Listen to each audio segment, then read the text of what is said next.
Spirits wake, hearts will grow. Lockstitch's name, the world will know. Spirits wake, hearts will grow. Lockstitch's name, the world will know. Spirits wake, hearts will grow. Lockstitch's name, the world will know. Spirits wake, hearts will grow. Lockstitch's name, the world will know.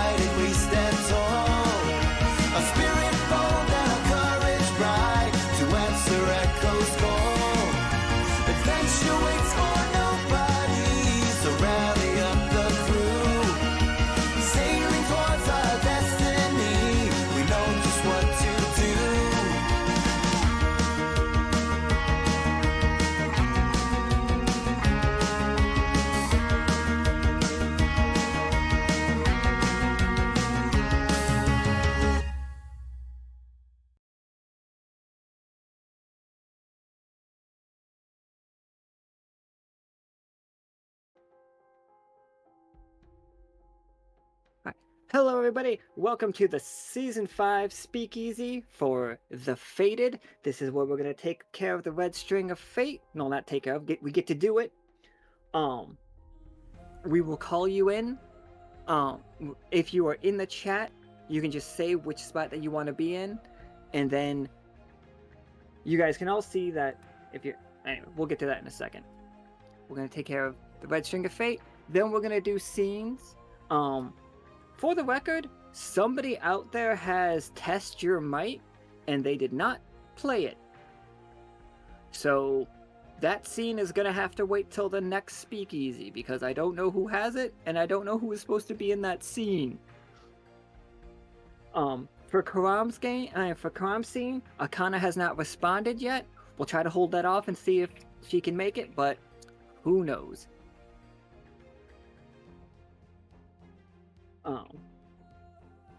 But okay, I thought Now Forgiven would say that would be me that had it. I was like, God damn it! But anyway, we got all these scenes. They're gonna be adorable.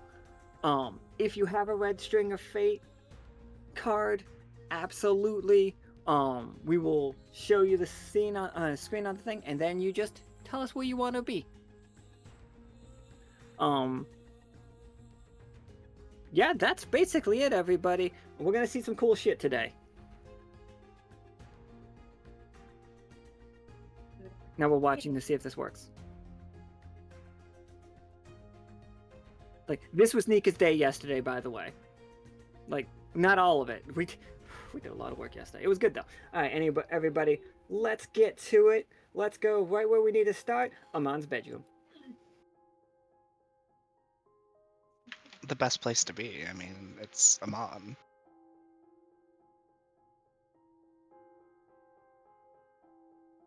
All right, Ammon. It's nice. It's cozy. You're tucking into bed. You're already asleep. You're having maybe just like a nebulous dream. You know, flying around. And then, all of a sudden, you are caught in a red sandstorm. You feel it whipping around you, and you hear the voice of Nyx. Ammon.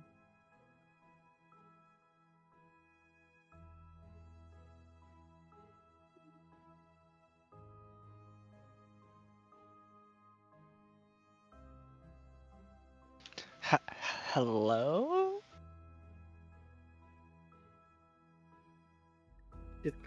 Oh, excellent. I reached you.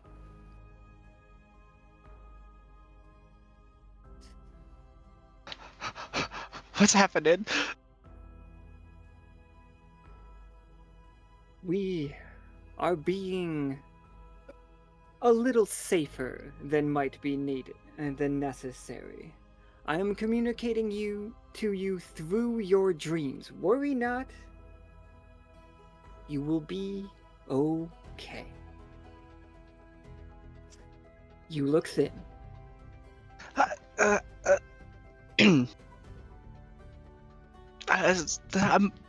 I eat mostly. Nods. What, like, two of her hands float down, and they don't touch you, but they do, like, measure your waist. Their waist? Yeah, you're. Oh, sorry. I keep the fact that I've been writing Nia and Nyx at the same time. My pronouns are really all over the place right now. Everybody's gonna be they from now on. That's it. That's not true.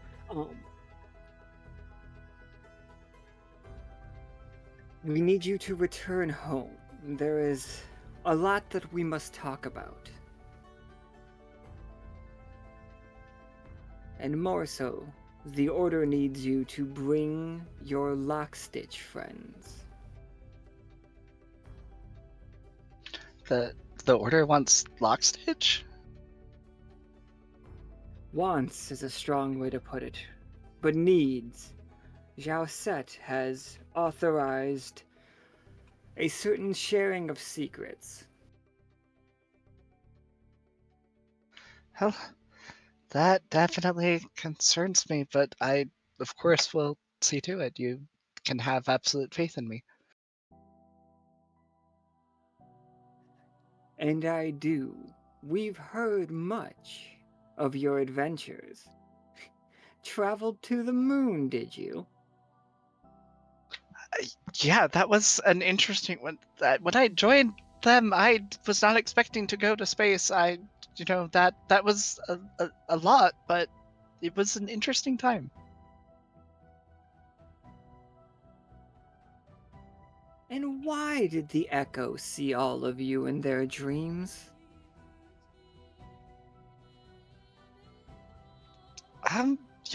That's a real good good question. That was a little we call that one an oopsie doopsie.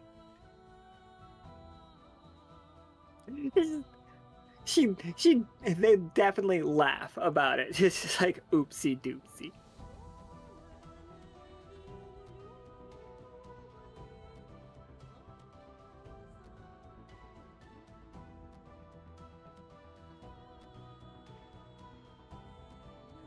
Oh no, we activated the pronoun conversation in the chat. I'm sorry.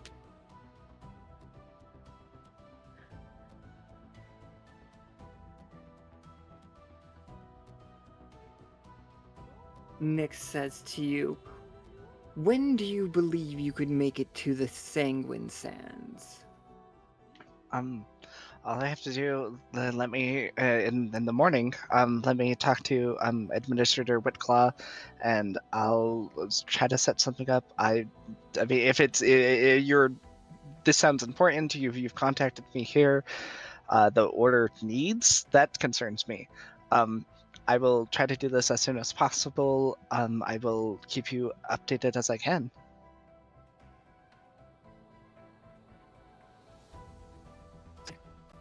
We will prepare for your arrival. Do not communicate with us via those radios. We have reason to believe we are being listened to. Would you then? I'll reach out via this way again.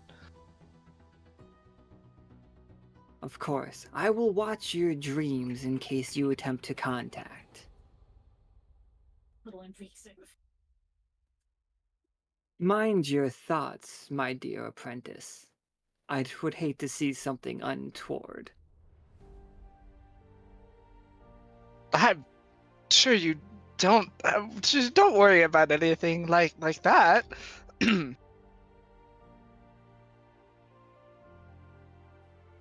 Nyx laughs. As they laugh, you see many mouths appear all around in the background, also laughing.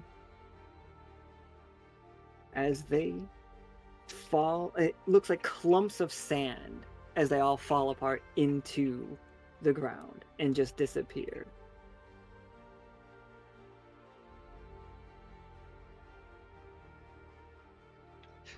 Dreams are becoming so weird for me lately.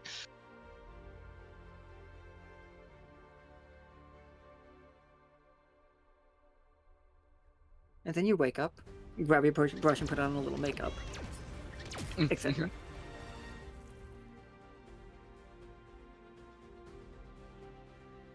And yeah, from that, we will start preparing us all going to the Sanguine Sand. This is where we are loading up.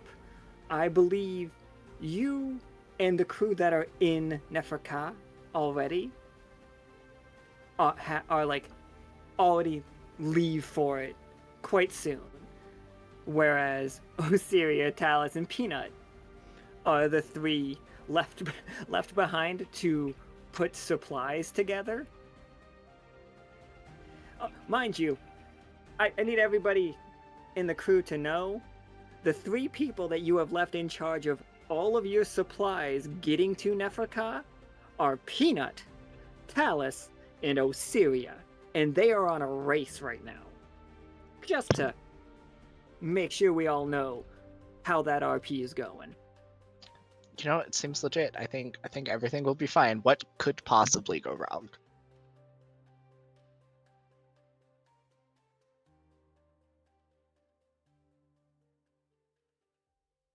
But now, it's going to be a couple of days before we do that, and you already had previous planning for a Red String of Fate event.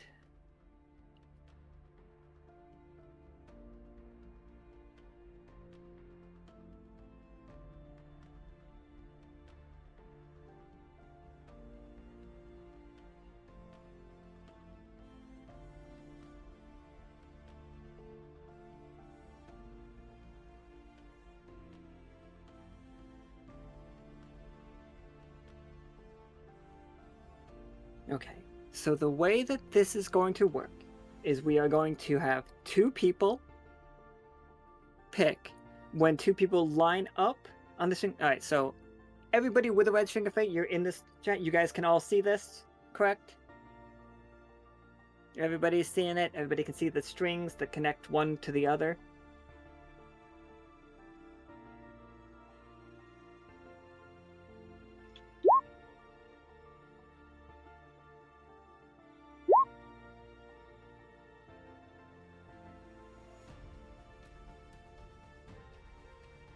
Absolutely.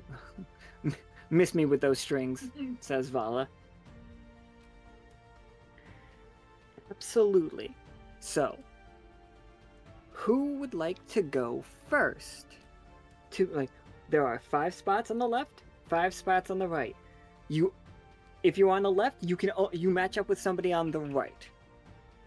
There's no string that goes backwards. Although I should have, I should have done 2 strings that like loop backwards that you can't, that you wouldn't know. I have everybody that has one right now. I have Cash, Clem, Talali. I'll pick for Talali. I don't think Trixie's here. But if Trixie is here, absolutely.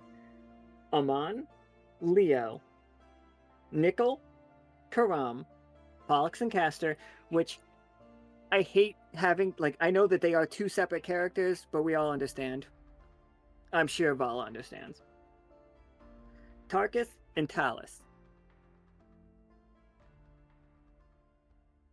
Those are all the people that I have. There are 10 spots. Ammon is going to then, once we get a String of Fate that connects... Oh, wait. Oh, everybody picks, and then we do each of them one by one? In pairs, I think. In pairs. You know, like in pairs. Yes, okay. So everybody's going to pick. Once we get them all the slots filled, we will reveal who is paired with who, and then Ammon will do a 1-card tarot reading and give you your tag that you share with your partner. If you level up this tag, it is a bond with that person. if you get that tag all the way to 3, if you both get it to 3, those tags become permanent for your characters, I believe. Or resolves in some cool way. That is my goal. Mechanically 1 person, but like in my heart too. So, who is here? And Ammon, do you want to choose the order that they choose in? Ooh. So, in the Roll20, the people that have responded that are there right now are... We have Talus, we have Tarkus, we have Leo, and we have Cash. I might just handpick a couple to go like that. That could be fun. Absolutely. And then once we pick, you guys tell us 1 through 5. 1 is the top, 5 is the bottom, left or right. But yeah, you tell us who we're picking. I think the person that needs to go first is Cash.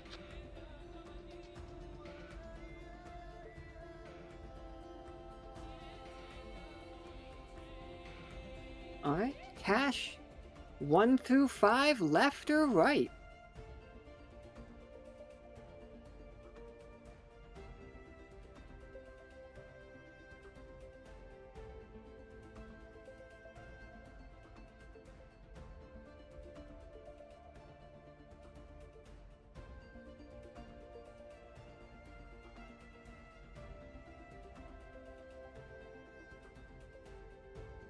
So it looks like Cash picked 2, because we can't see that on the screen, sadly, because it is just...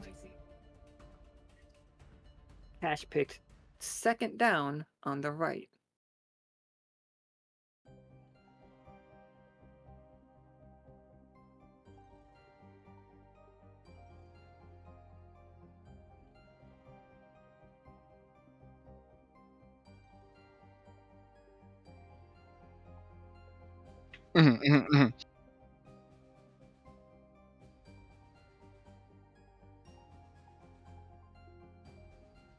Not me looking at my cheat sheet, so I know like which number matches up with which number.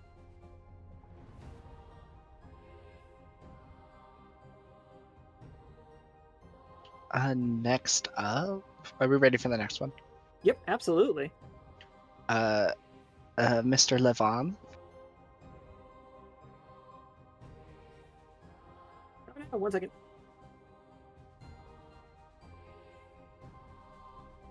I forgot that this napkin thing, our sheet thing, has to be on the furthest up layer, so I have to move everybody to the front, or else when I turn them into the token layer, they just disappear.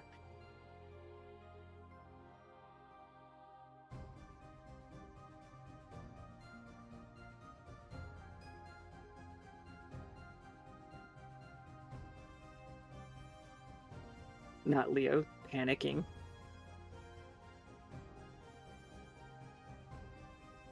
Right. Leo went 4 to the right.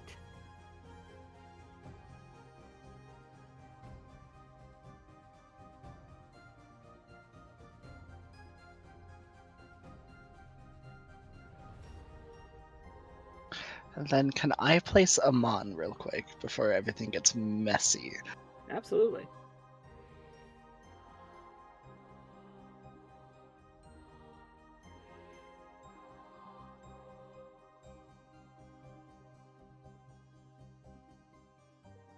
I accidentally grabbed the wrong thing. I hope nobody saw like that string like hella move.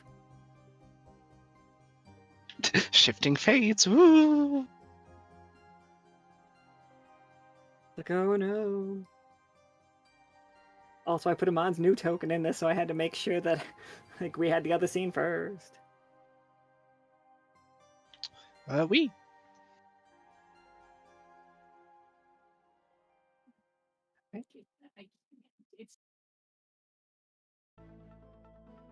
Oh, sorry. Ammon is on the on 5th left. 5L is where Ammon is right now.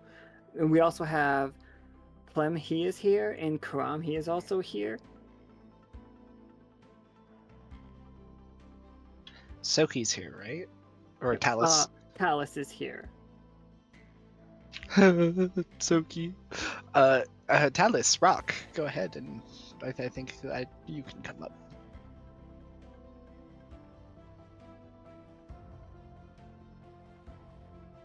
This token's not to scale.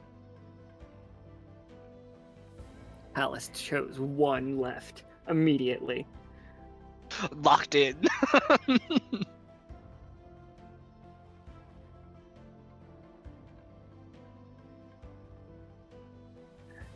And then who is next? Let's go Tarkus. Ooh. I saw his token earlier today and I was upset because it's still Daddy Tarkus. I mean, for good reason.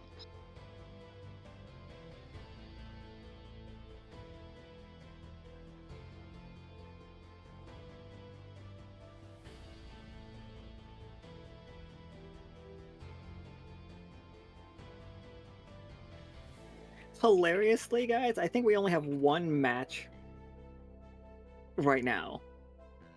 Oh, that's interesting. Okay. No, you have to have two matches, right? I'm sorry. I'm mathing it out. That I shouldn't be doing that. Who we got next? Clem VP.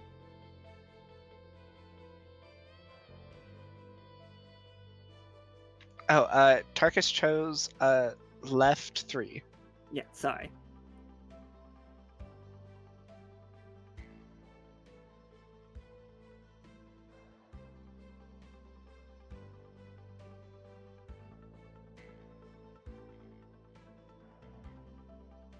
All right. Clem chose 3 to the right. Karam.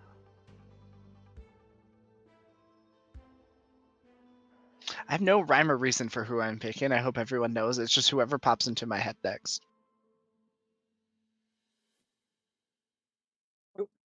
Kalali is also present here.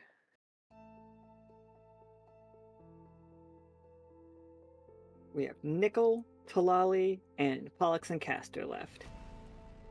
Okay, let's go Nickel.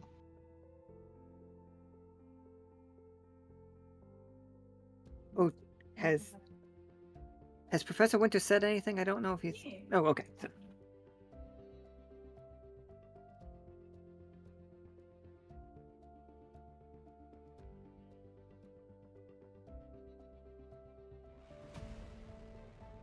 It honestly looks like, Vala, that you're going to get just whichever one is left. Which is, you know, a way of deciding. Fate!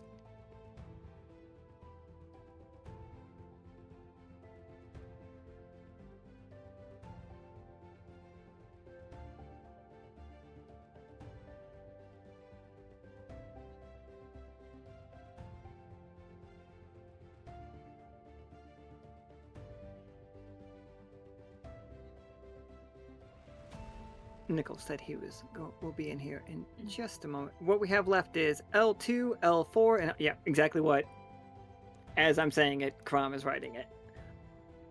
L2, L4, R1. You can, and it's not cheating, it's why I was showing you guys it all, or I left you guys on this page. You can figure it out by following, like, the sizes of the strings, but... Sorry, my bad. All right, so we have... Oh, I see Trixie in the thing. I was gonna go Talali next too, yeah. All right, Talali, you got 2 to the left or 1 to the right?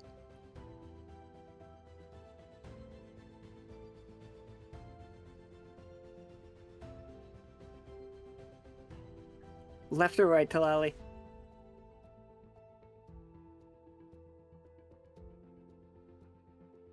Okay, yeah. Nico, flip a coin. 1 is left, 2 is right. 1 is left, 2 is right, says Nika. 1 it is.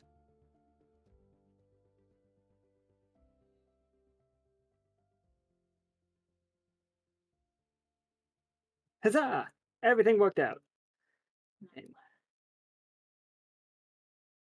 absolutely not least. Boop. Okay. I am going to move the sheet so you guys can see it, but I could also read them out for you all. Here are the strings. Whoa.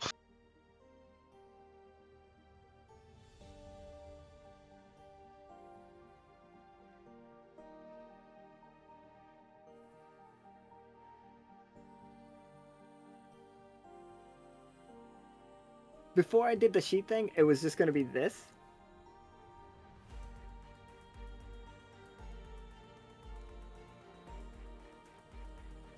That was going to be in the middle.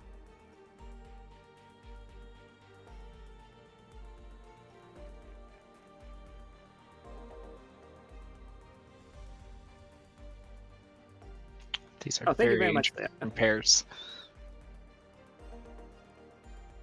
Alright. So, the string from Talus wanders all the way around and ends up linking up with Pollux and Castor. You want to have? Do you want to do the scene now and then I'll just read that and then how do you want to do it, Ammon? Do you want everybody to know who they're linked with right now and then do the scenes, or do you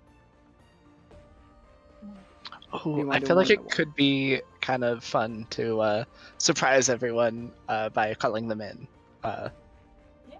Yeah, absolutely. All right. So if you are here and available,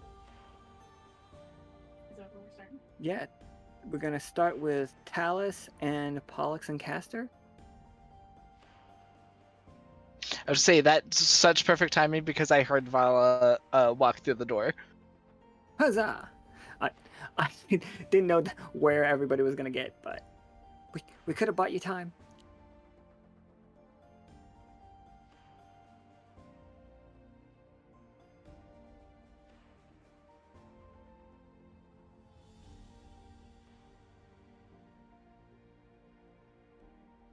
Hi.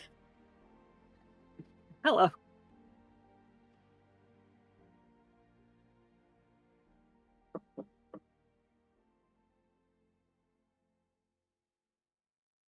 I really liked how this background thing turned out. Thank you for posting it, Leo.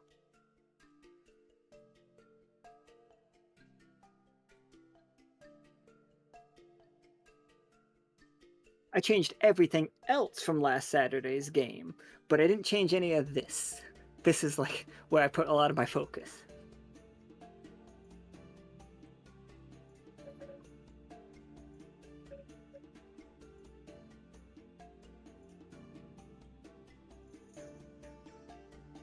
All right. All you, Ammon.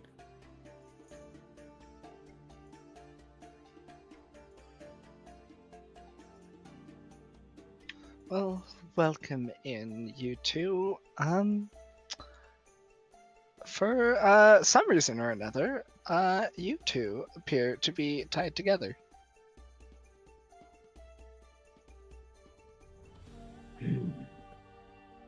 Interesting. I'm sorry, I'm so disrespectful. You three. Pollux just gives a nonchalant wave. It's alright, we're used to it.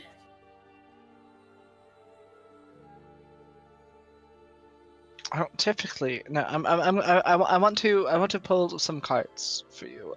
A single card that is for one for the both of you, with the all of you, and try to get a better understanding of why you are connected. Are you both okay with this?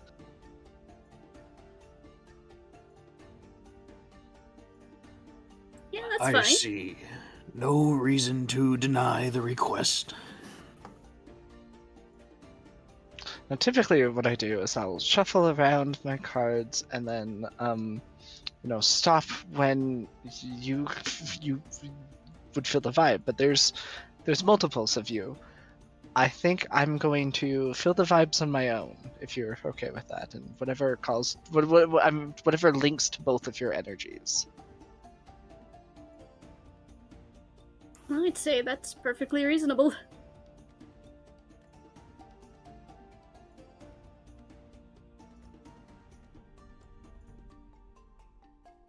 I think Talos is just staring at you.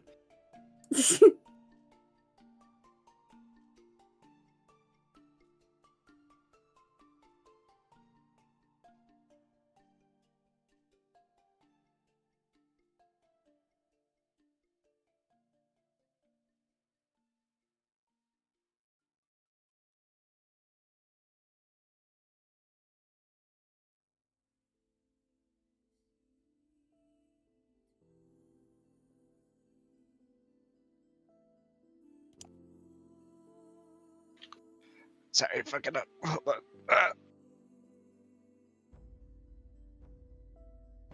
on. I have.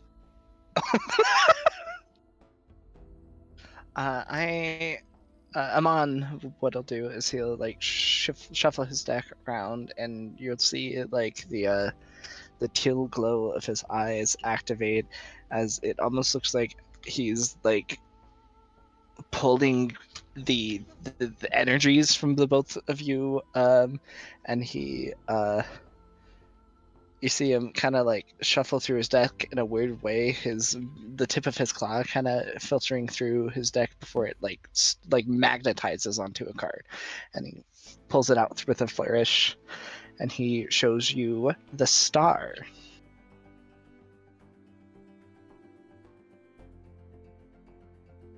This is an interesting card to pull. After the tarot deck is a journey of one's life.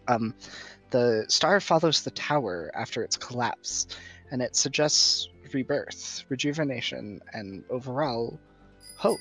And this connection between you two, I would call it just that. I would call it hope.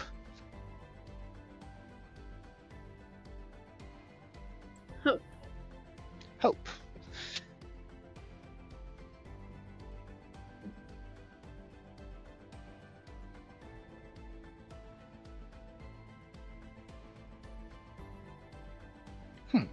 That's interesting.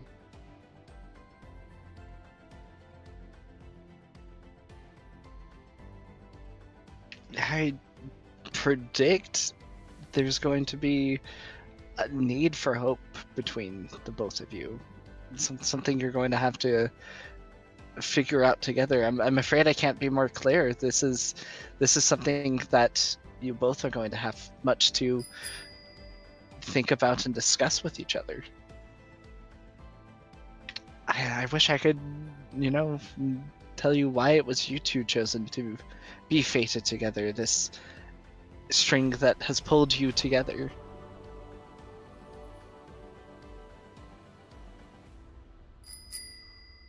I'm sure that the journey will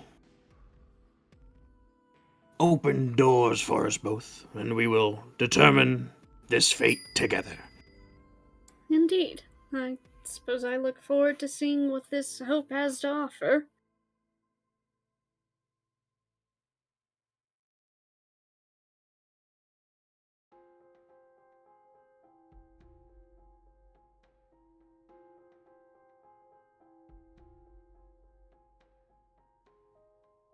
So, Talus and Pollux and Castor put you all have the special tag, Hope.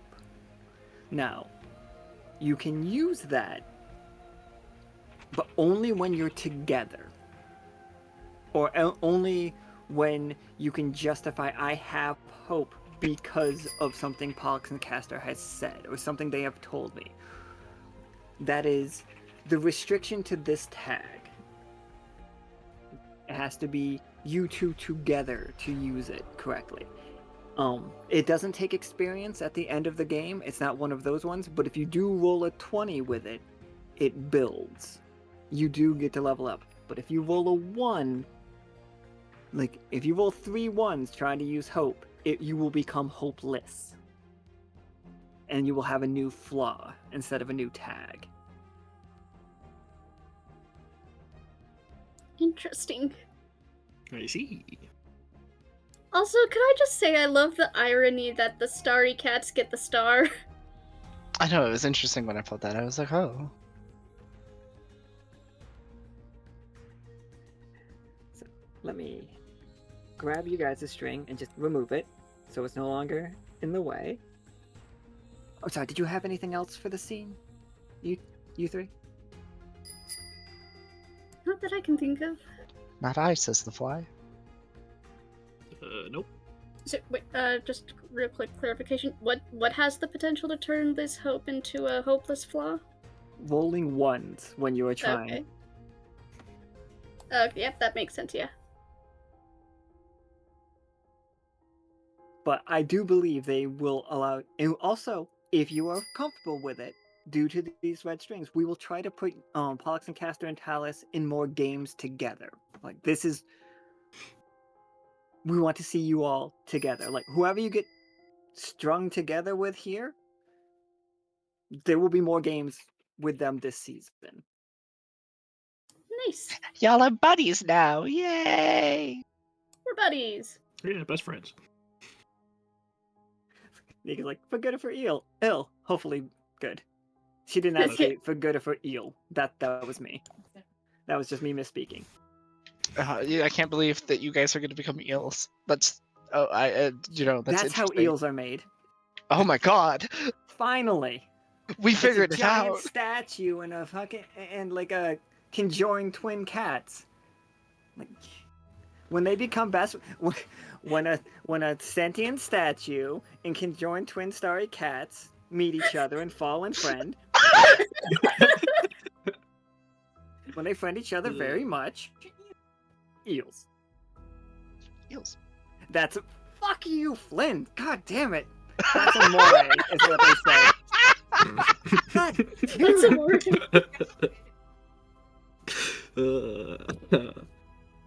I feel bad that I don't get the joke, but I still find it funny.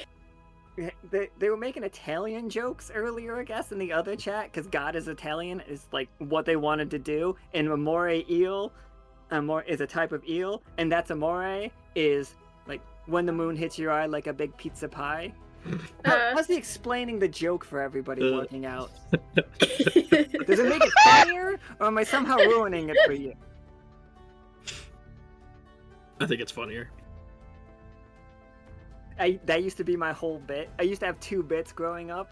Like, I would spoken word every song that I'd ever heard and just act like it was part of a conversation, or I would explain every single joke forever.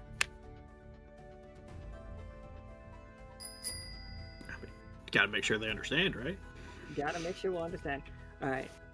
So, the next 2, and now that I'm moving the string, I'm sure you guys can see it, like who you're like with, is Talali and Karam. 2 on the left connects to 5 on the right. Bye. Thank you guys so much! Bye forever, you two. We'll literally be seeing Not Forgiven here in another minute. Forever is a really short time. I know, right? We all thought it'd be a lot longer.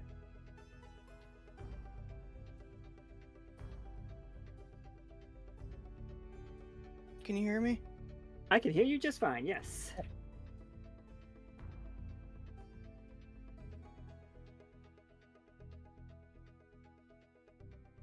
Hello. Hello. Hi.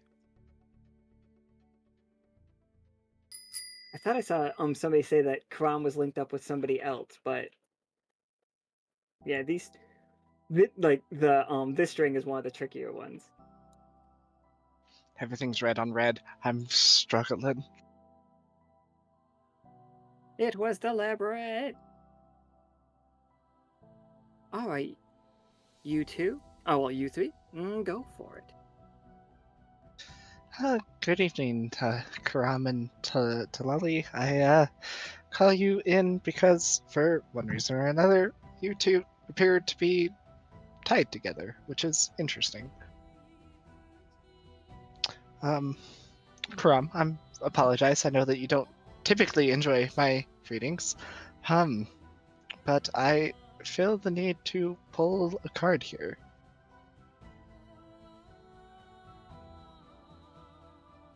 I feel I get it put in this situation more and more these days.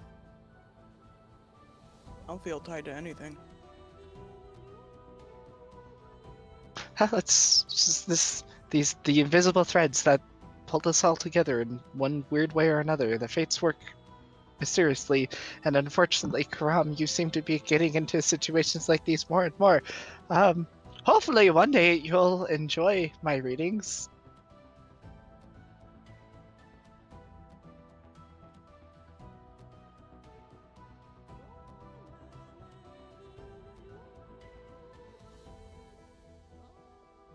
Ammon shuffles all around.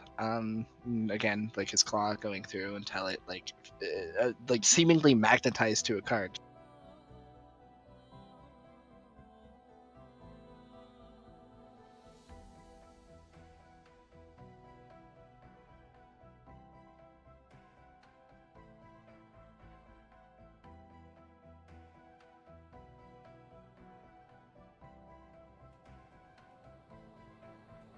The lack of enthusiasm from Karam and Talali about like their fate. Fuck you say to me? Boys just like, sounds fake, but okay. Talali's out here like, this sounds fake. Karam over here just... We all know I don't like this. Guys, I'm trying as hard as I can. The two people least enthusiastic about this are tied together. That's actually quite fitting.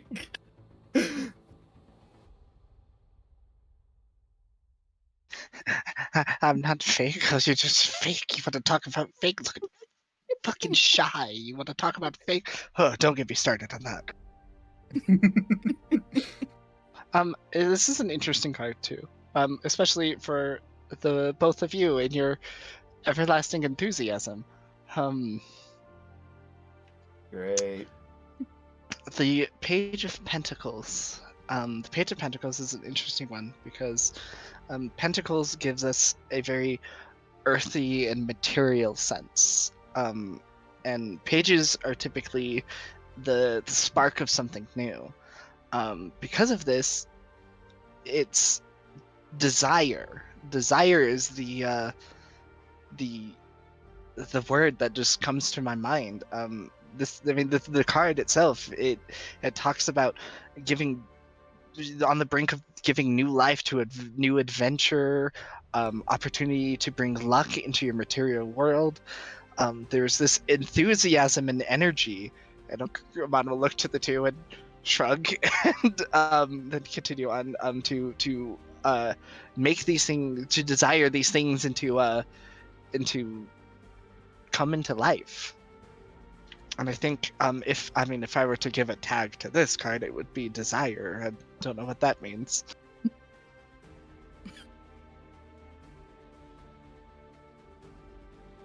I have no idea what the fuck you just said. I just kind of looks at Lolly and nods.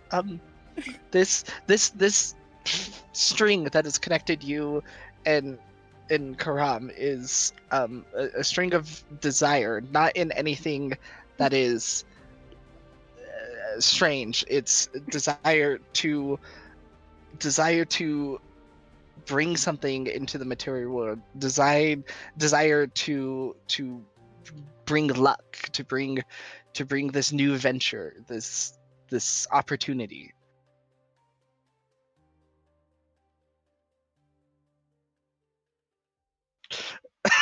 Shut up, Toast. He's just looking between you two, like, okay. No, I'm right there with you.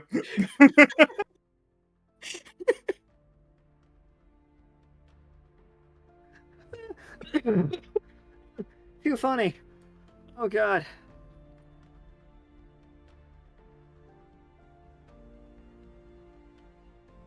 I'm sure nothing will go wrong with this.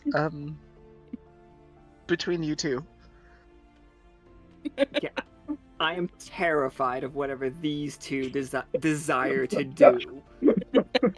You know what's really funny is if we reverse the Page of Pentacles, and the flaw could end up being is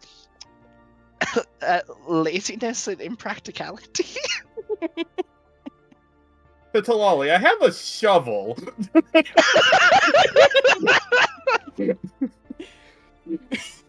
No one will ever find the body. Oh my god, I'm gonna die before Assyria?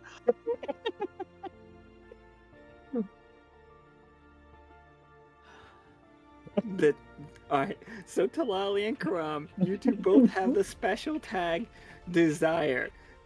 Although I believe it's probably in quotations, as neither one of these two believe it's real.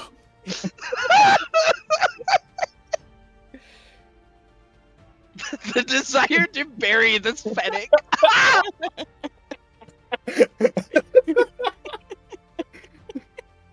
Oh my. Seriously, taking care of it right now. It's just it cuts to Nyx like looking at their the hourglass wristwatch style, just like they should have been here ages ago. And it's just Ammon screaming under the ground. Let me out! I'm claustrophobic! Don't worry, we didn't put you in a box. We raw dogged you. There's sand in my mouth! Just eat it. Krieg did. Okay, let's prepare for the funeral scene for Ammon. Here lies Ammon. He's not dead, just buried. Honestly, he slayed. I want a funeral that's just like that. Like, here lies Ammon. Honestly, he slayed. Like, twink of the year. Twink of the year!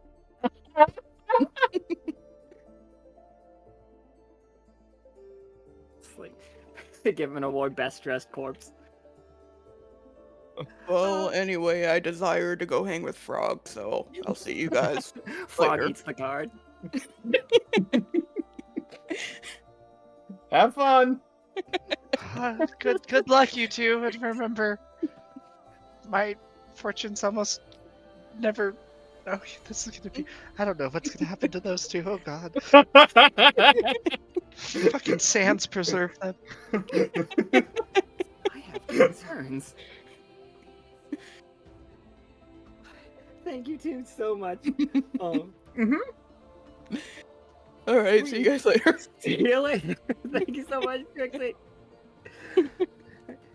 3 on the left also lines up with 3 on the right. So we have Tarkus and Clem.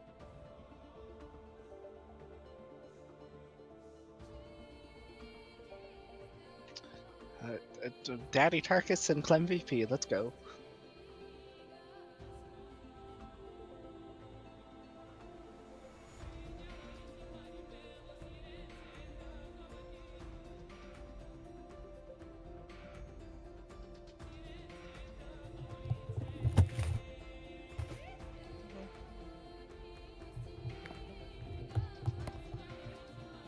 Hello.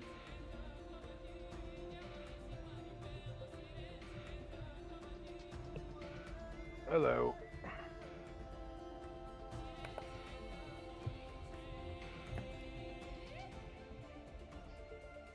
Oh, hello, you two.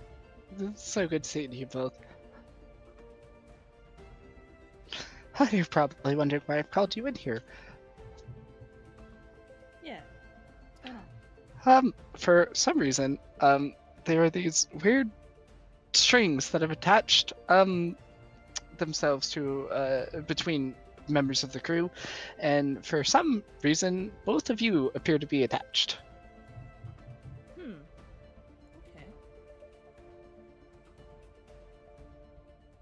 I don't know if something's been in the water or you guys ate something weird, but I've been really interested in this. So if you both don't mind, I would like to draw a little card for you both and see what the fuck is going on.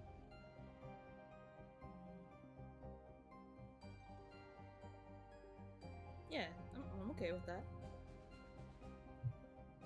See what's happening.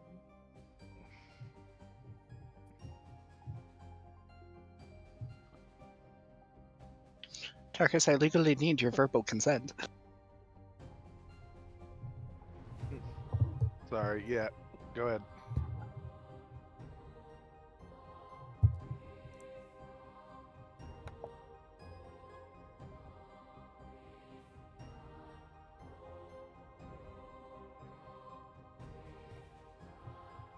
I do not like the question, is Daddy Tarkus proud of you? I'm just gonna say that out Oh. loud. Oh. The proud parent vibrating.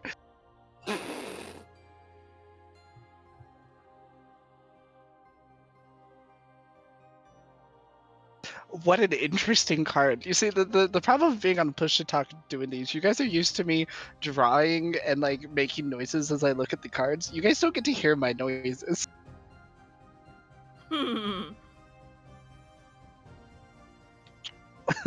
You somehow drew 12 towers. Let's go. Oh my god, it's all Oh, no. towers Okay. all the time. It was I don't know.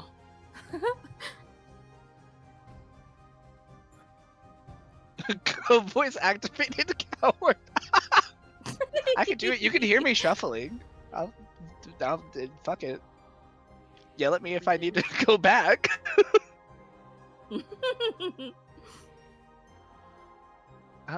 But Ammon does his whole little shuffling of the deck and kind of like filters through it and clicking his nail again, going through until it magnetizes on a card, pulls it out, and he shows you the Chariot. The Chariot is an interesting card. Oh. It's one of the major arcana, followed by the Lovers. It is, at times, success and victory is a result of pure willpower, and I feel like we understand this. There's this sense of willpower and self-control. To achieve and accomplish what you desire, you have to take the reins of the chariot and harness the chaotic forces that surround you.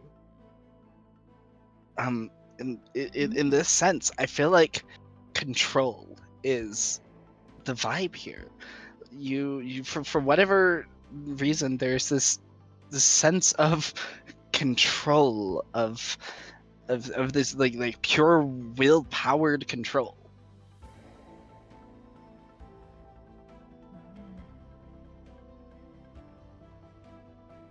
And I mean, if there was a tag to give, I feel like control would be the tag. It's crazy. Interesting. I don't know. Does the word control mean anything to both of you? Do you guys feel in control of your lives?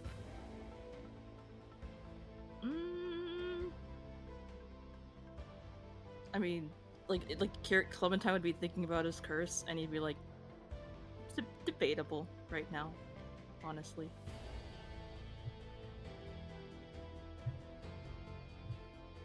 Yeah, it's debatable. Yeah.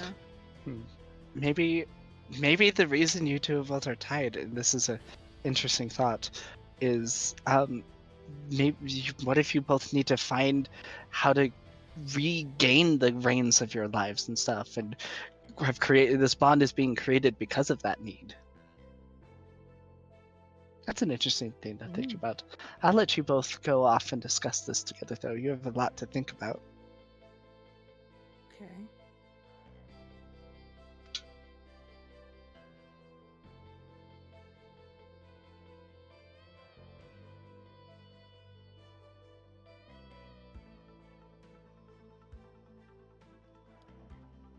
Nika said, "Go off, Queens." Nobody heard that.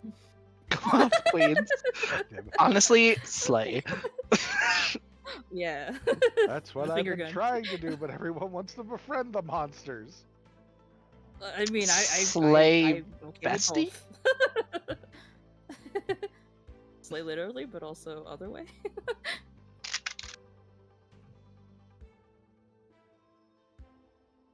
Yes, Queen. Slay your enemies. Slay your enemies. Yes. Grind their bones before you. God, what was that one show I saw captioned? Like, you can't fight evil if you don't look cute. Damn.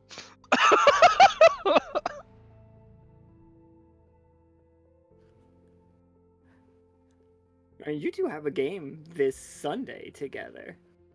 Oh, Yeah, that's an interesting thing too. Yeah, so I'm like, that's crazy how that maybe we worked can figure out. something out. Oh God. Yeah, yeah. So I was thinking, I was like, Con- Convenience. Yeah. yeah, it is convenient. Woohoo! I think that's the only one that was gonna work out that way for this month. Interesting.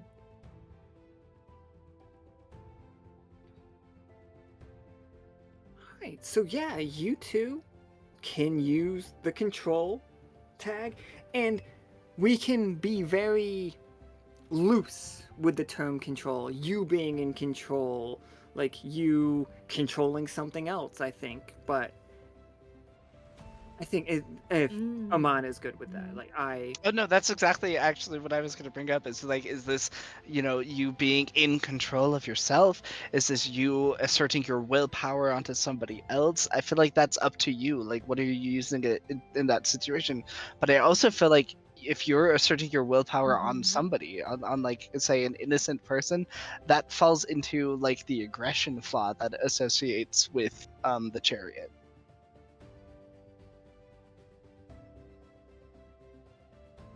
Mm-hmm. Yeah, it seems a little bit like a tricky kind of thing too, because of that. I'm like, guess we'll see.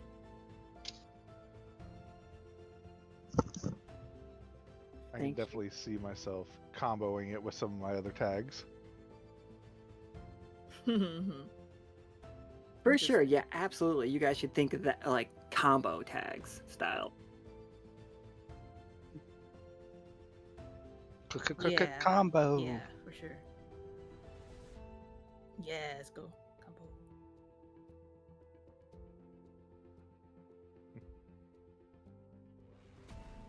All right. So the next one. Oh, if you guys are all set, do you guys want to? Yep. Okay. Thank you. Bye-bye. Thank you so much. Next up, 4 to the left and 2 to the right is Nickel matches with Cash.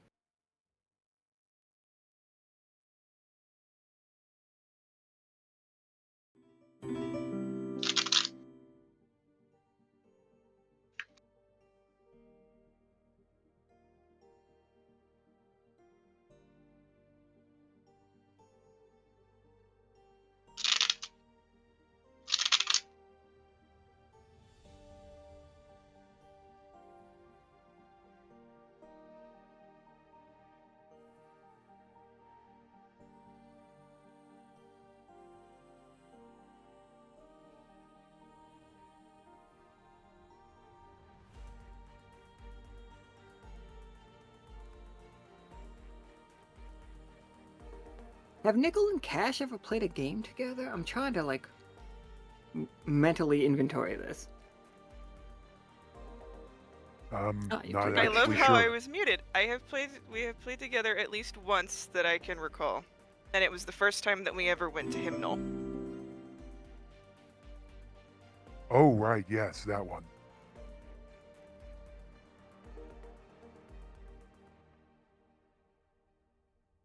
Second time? I can't think of a second time, unfortunately.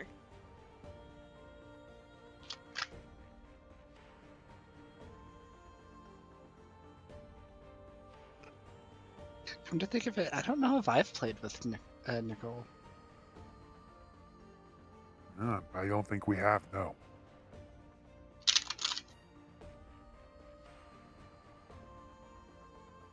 Like the our sheet that Midnight right puts together for us has said that you two have played together twice before.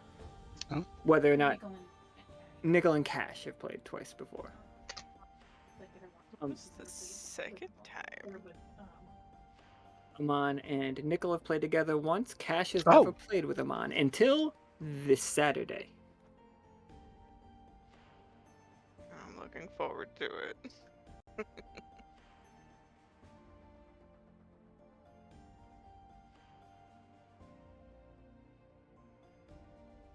Yeah, apparently my memory's just utterly horrible about that sort of thing. Same.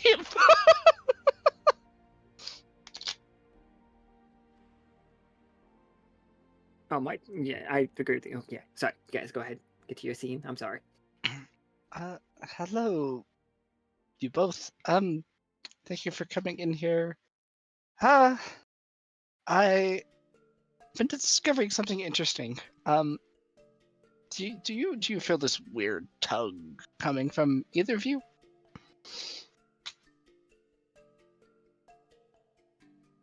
Should we? Yeah, but same question.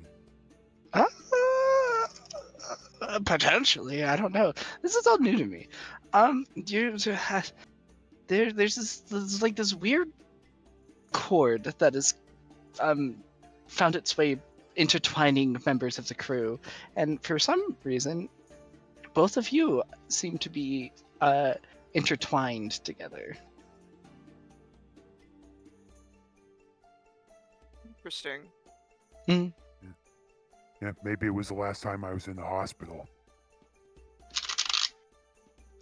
Between you and Karam, you were both keeping me quite busy. That could be an interesting way of looking at it. I haven't thought about that, but close contact with.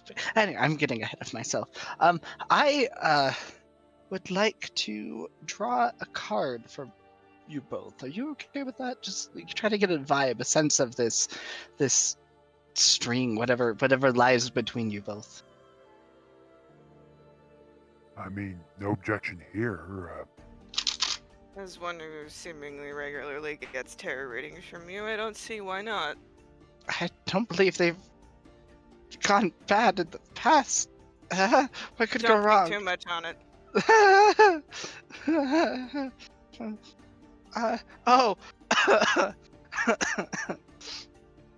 Mon will just kind of filter through, just looking at his men until he pulls out death. And shows this to you both. This is an interesting one to have. Part of me was thinking, oh, you know, it'd be funny if we pulled death. There it is. Manifested that one, huh? I guess so. My mistake. Shit. Fated to die together. No, so the interesting thing about death, and don't get too hung up on the fact that it's called death. Death does not mean that anyone is dying. Death is the end of a cycle. It is new beginnings, change, metamorphosis. Like the caterpillar turning into the butterfly. You know, it's change, and change can be good, change can be bad. It's, you know, one part of oneself is being sacrificed to and altered. With this loss, something new begins, and the scythe is not just to reap; it is also to sow a new harvest. And I feel like change is what's in store for you both. Some sort of metamorphosis, something. You both together are going to be bringing some sort of change within each other.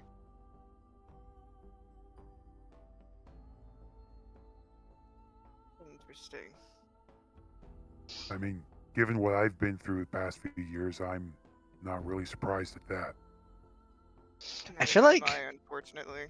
I feel like that this is interesting to have for you both, because you both have gone through metamorphosis in some ways or another, and have had a lot of change. I mean, change for the crew has been consistent. It's like an old friend, or a annoying fly that you can't just swat away.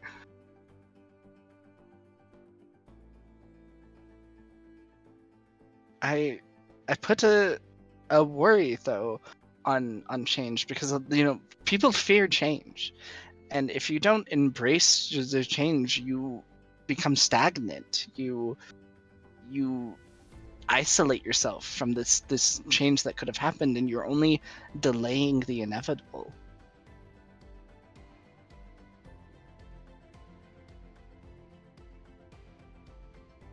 Then I guess that resonates with both of you, it seems. I suppose if one wants to take this more than just a in fun reading like normal.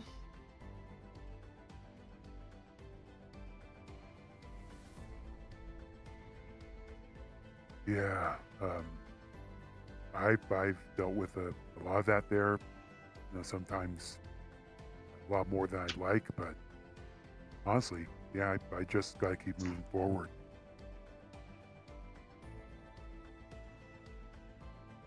I think that's a good way of looking at it, rolling with the punches, essentially. You both are going to go through this change together, so I would suggest,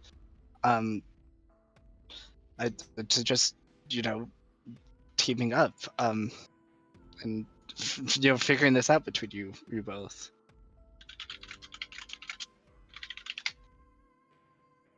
No, I wouldn't terribly be against working with Nickel again, so I look forward to whatever that brings us.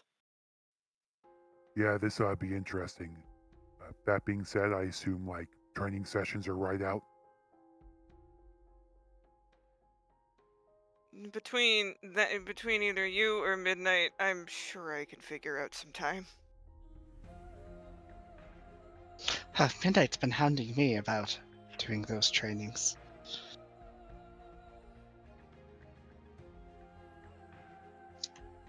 Godspeed to you with that. I don't like that.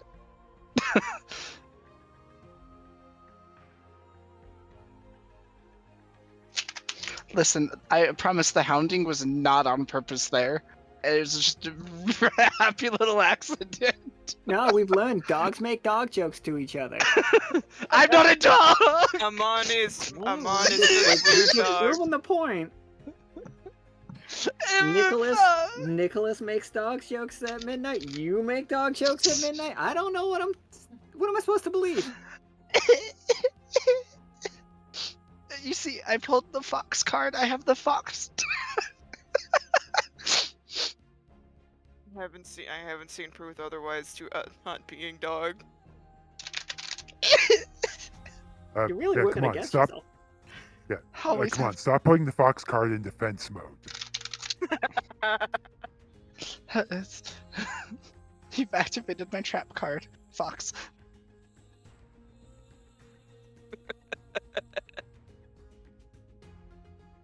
I don't think that's how that works. I don't know. I'm pretty bad at dueling tarots. Just ask Efi.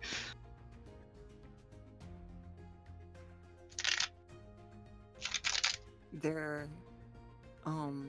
tag is change? Or metamorphosis, sorry. I feel like I don't know. I like Metamorphosis has such a fun ring to it. I agree.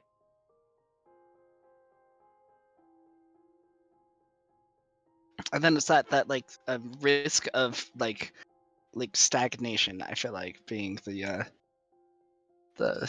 flaw wrist for it. But what did I write down here? Did you just like change or die? Is that what you just said to them? Change or die. Oh, apparently I wrote decay, so that's another option for a flaw. Decay. But no, change or like, you can't just hold off on fate. It'll come for you eventually, and if it comes later, it's gonna fuck you right up. I assure you, I've had worse. Valid. Change or perish. Well, hopefully that gives you both something to think about, something to talk about. I suppose you will inevitably be fated to see each other more. I suppose so. Yeah, hopefully this time out of the hospital. Better be. Or finding reasons to go to the hospital together, I suppose. No. mean, at least it's a hospital and not you finding ways into my house. People do that? One people does that, yes. Oh. I mean, I used to do that, but for much less pleasant reasons.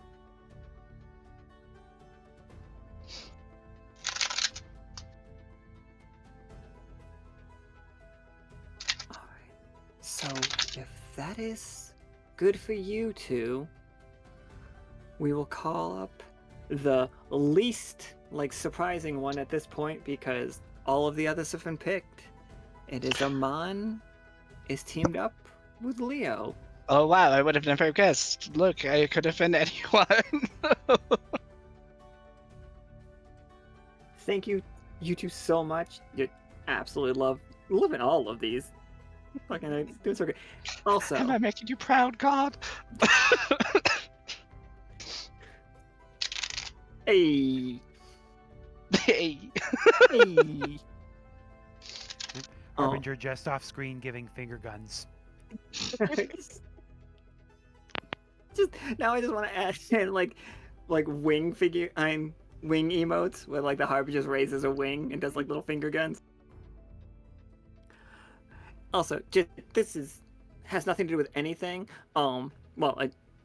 When somebody say hello, it me, does anybody else hear it in Adele singing the hello, it me?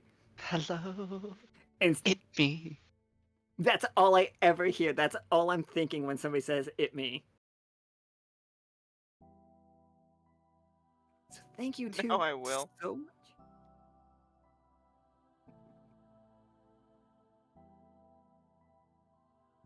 We all know who Adele is. Don't you gaslight me, sir. It's Karami doesn't know anything pop culture. Wait, Adele isn't that computer company? I knew you were gonna make that joke. I knew it. I knew that was what was coming, and I was just furious about it. I was like, he's gonna do it. He's gonna say, "Dude, you're getting Adele" or something like that. They make laptops, I think. Hey, remember when that guy got heckin' arrested because he bit off a prostitute's tongue or something like that? Or was that the ShamWow guy? What? Lately, what the fuck are you talking about? You guys gotta fucking learn your 90s commercial lore or early 2000s commercial lore. Yeah, I know ShamWow guy got in serious legal trouble. I just don't remember for what. I thought it was just DUIing all over the place. Vince from Slapchop. What's a Slapchop? You know what? I'm gonna hop away and I'm gonna look this up because now I hate that I want to know this. God, I need a detailed report after game. Yeah. Hell yeah! If you need me to find his Sorry, sentencing everybody. report. Just so I'm not slandering the Dell guy, the ShamWow guy, who's also the Slapchop guy, got in a physical altercation with a prostitute who had bitten his tongue and refused to let go. So then he punched her in the face. And then he came back in 2020 to shill ShamWow made masks for the thing that happened, looking like he's on heavy drugs. I wanted to Slapchop so bad. Okay, let's let the bun we get in here. Yeah. The Dell guy got fired because he was arrested with weed, which is stupid. Stupid. Anyway, Leo, are you here to get in this call to get us off this conversation? Please save us. Leo, save save us.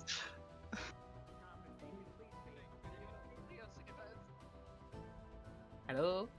Nightmare scenario. Thank you for saving us. New tack nightmares. Whenever I get on a tangent, I'm just gonna yell for Leo. Save me, Senpai Levin. Good lord. It's one of the Ubunagas.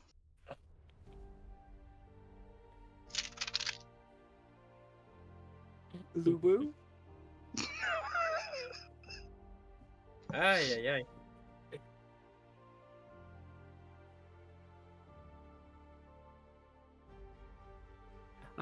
YouTube, please, did you see?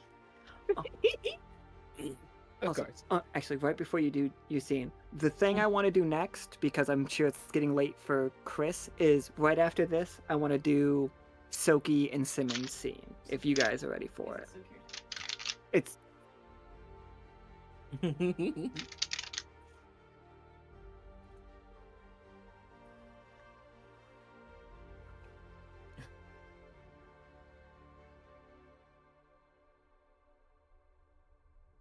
Instructions unclear. Am I going now? oh yeah. Sorry, go Okay. ahead. No, I just you stopped mid sentence, so I was like, I do that all the time. That is a character flaw. That is a flaw from living with a person who just finishes all your sentences. I feel that. Hello, Leo. How are you faring this day? I'm doing quite well, actually. And yourself? The outfit is new. Yes, it is. Let's just have to spice up the look a little bit. I've been noticing a few things. Yes. About crew members being this invisible cord or thread pulling them to each other. And it's interesting. There's been quite a few that are connected in weird ways. Some don't believe me, but that's neither here or there. Did you get Karam again? Oh god, it's so hard to read. I don't know how I'm supposed to help him with the cards if he doesn't listen.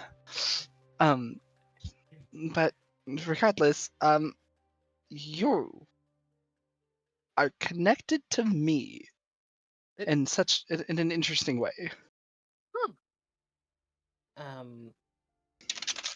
Interesting. How? Well, that's what I'd like to find out. If you don't mind, I'd like to do a reading. Sure. We have a bit of time for that. Sure.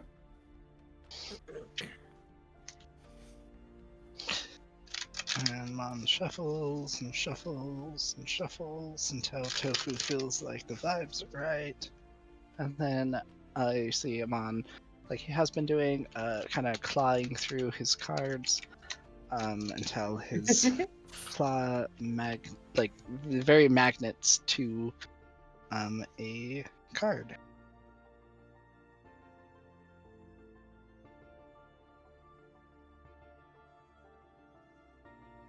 Ah, my app broke. No.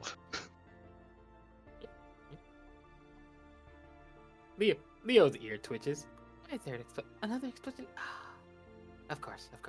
I'll need to be ready to work on that when I get back there.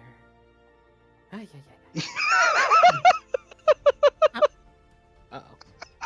No, sorry, I was just looking, I was like, what are you talking about? I looked over to the chat, it's like, oh, that is funny.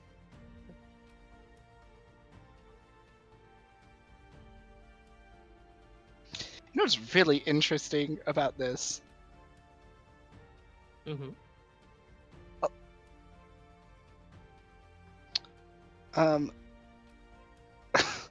Okay, hold on. I need to read this for a second. I'm sorry.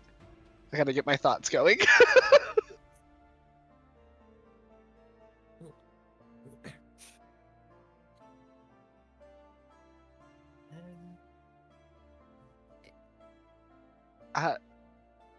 So I pulled the Three of Cups. Which is it's an interesting card. This is a very positive card, which is also interesting for you, considering I usually give you really horrifically negative readings. Well, in all fairness, the last one you gave me was rather positive. Well, yes.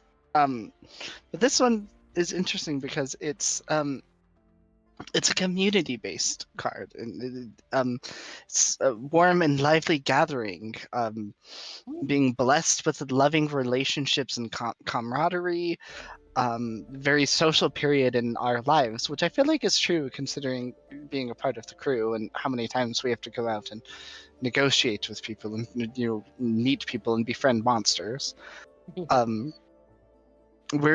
It's a time of investing time. Does that make sense? Yeah. This card generally just I mean, friendship, community, and happiness are like the words that come to me, and I feel it's in a weird way happiness. Happiness is the thing between us.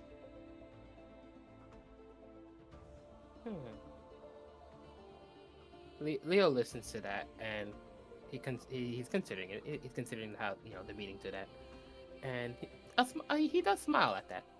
That would be wonderful to have. I realize I tend to get myself focused on my work a bit too much. It's not the first time I've been told that, hey, maybe you should take a step back and, spend some time with other folks.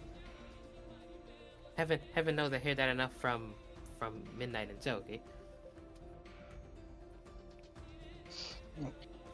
That's fair. I mean, as we're going to this new place, I feel like a time of camaraderie and like happiness is probably intertwined with us, which I don't know. I feel negative about that. I have a lot of bad associations with this area, but well, it's neither here or there.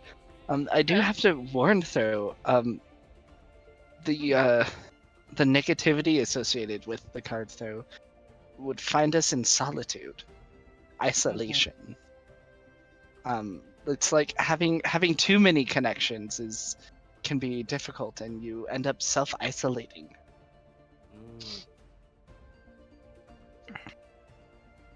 Well, we'll just have to make sure that doesn't lead to such a possible result.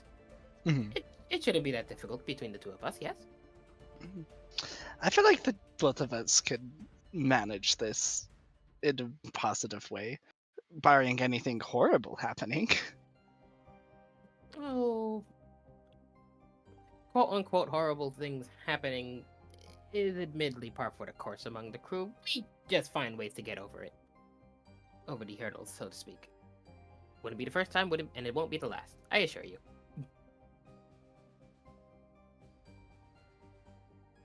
That's fair. These have all been interesting. It'll be interesting to cultivate this relationship between us. I would very much like that, Ammon. I think I would too.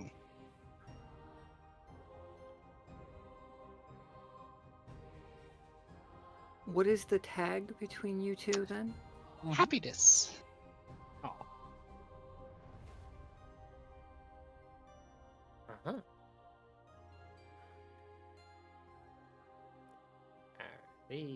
I just posted the results so that just in case. Fucking Nika. I was just about to type the way she said. She said it out loud. You said happiness and like without missing a beat. Ha, penis. Ha, no, check. penis. Ha, penis.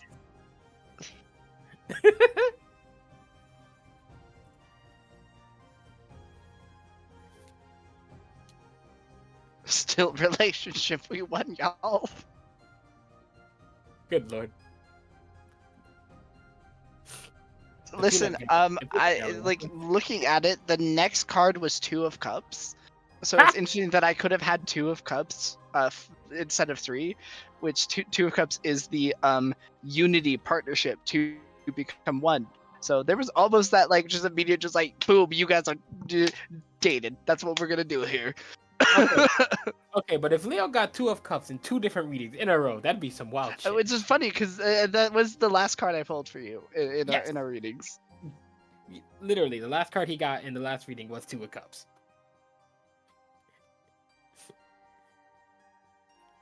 Oi!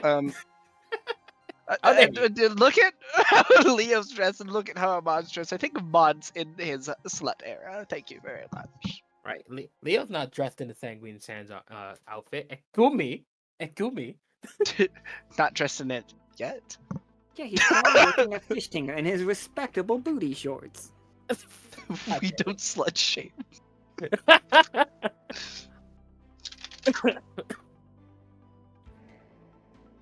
Oh, good lord. Interesting fact, I just randomly pulled the lovers too, so that's a fun fact, just putting that out there. Oh, good lord.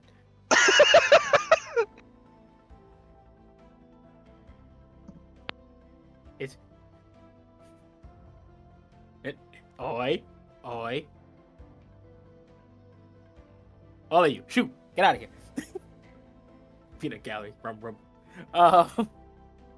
I should get going. I don't want there to be any more explosions on the airship, and I want to make sure That's fair.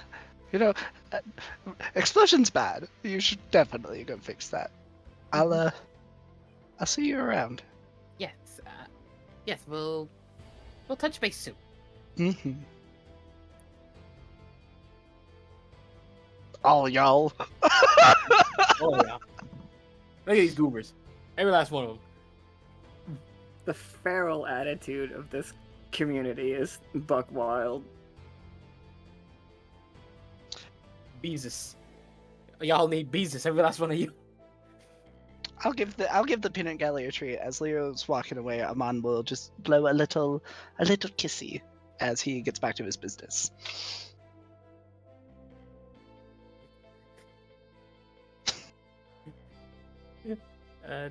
Thank you for the card reading out of character, and I believe y'all got a scene to do next, so I should skedaddle so that folks can get their stuff then. Thank you. Thank you all so much for doing this. We have written down the tags. We will give them to you. I hope you've all written them also down, but if not, like, I do believe Nika filled the sheet out with them.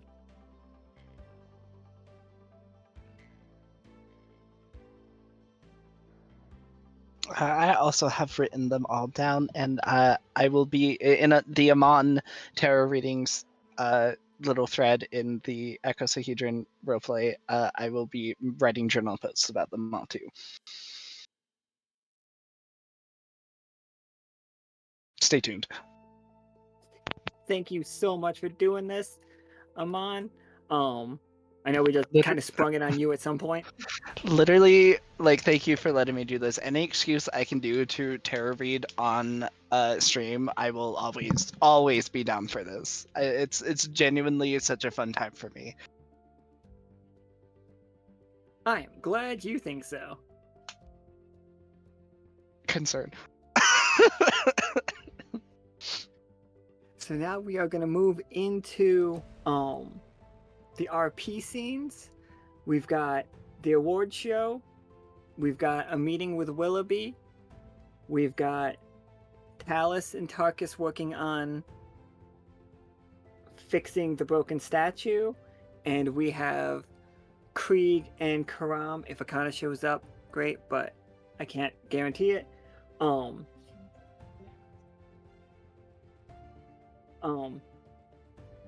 And Krieg and Karam finding somebody who has been spying on the crew. Not capturing them, finding out who they are is what I have set up. So thank you again so much, Ammon, and I hope you love your glow up. I think it's like amazing. It's so good. Oh my god. And going forward, like in your arc, obviously you play again on you play on Saturday, and then I think it's the next Saturday after that we have you as well. Mm-hmm. It's just a whole bunch of Ammon, everybody. Ammon's the main character this arc. What's all Ammon? All Fox Boy. With just very low cut pants. Just a little slutty, just a little. Thank you so much. I'm gonna try to get right into some of these though, because we are. Also, everybody, these scenes are like shorter scenes. I'm not trying to like really. I'm not saying just end them immediately, but like one map, not really like wandering around, like definitely talk to each other and like have the moment, but speakeasy.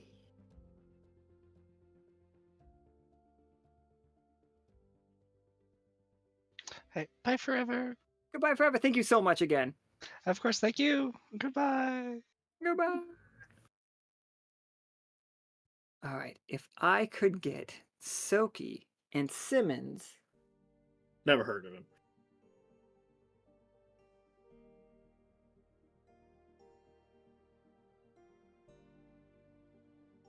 Who? Nika said it'll take a second to soakify you, to get you soaked. I'm transforming.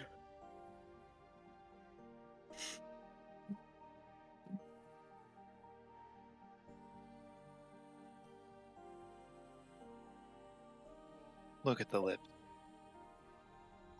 He's just so lippy. I like that the guild is just the Adventurers Guild. Yeah, the Adventurers Guild Awards.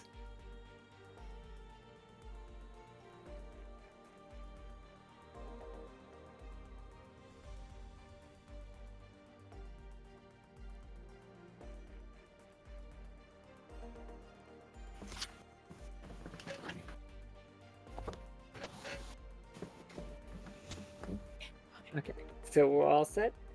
Everybody, Soki's played but not forgiven. Simmons is played but Chris. Hello. We are. I realized during the speakeasy I've never introduced you all. How dare. There's no time. In the Adventurers Guild, they have set up all of the tables. They've set up a podium, a little where normally a band plays. They now have a stage for accepting awards, and it has been going on for quite a while. You have seen the lemurs receive awards. I'm sure Tomb Squad has been called out multiple times during this, but now it is the most prestigious award for the Adventurers Guild, as Chester, four-time most kissable llama winning Adventurers Guild leader Chester gets up to the podium and he says, "For generations, the Guild Awards have honored those who have dedicated themselves to the betterment of the Echo, those who protect, build, and inspire. As we gather today for the 76th Guild Awards, we celebrate the individuals and groups whose actions have had a lasting impact on the world around them. Among them, one name stands out. Through their bravery, ingenuity, and unwavering commitment to others, Lockstitch has earned the respect and gratitude of many. Whether forging new paths, standing in defense of those in need, or strengthening the bonds that unite us all, their contributions have shaped the Echoes for the better. Tonight, we are proud to present the Most Valuable People Award to Lockstitch in recognition of their extraordinary service. Accepting this honor in behalf of Lockstitch, please welcome Princess Soki Chatterfang and Simmons."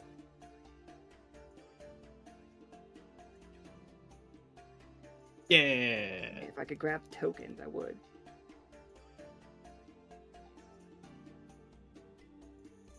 He steps to the side and hands you both what looks like they couldn't decide whether or not the award should be like a chalice a la the Holy Grail or a sword. So the hilt of the sword is a chalice. But then the sword is also blunted and it just says Adventurers Guild across it. And The drinking sword. Everybody's standing up, cheering for you. Like, the last couple months of you all has been massively successful for Lockstitch. So nobody is thinking negatively about you. As you take to the stage, Chester hands you your award and gives you like a nice wet kiss on the cheeks. Front cheeks.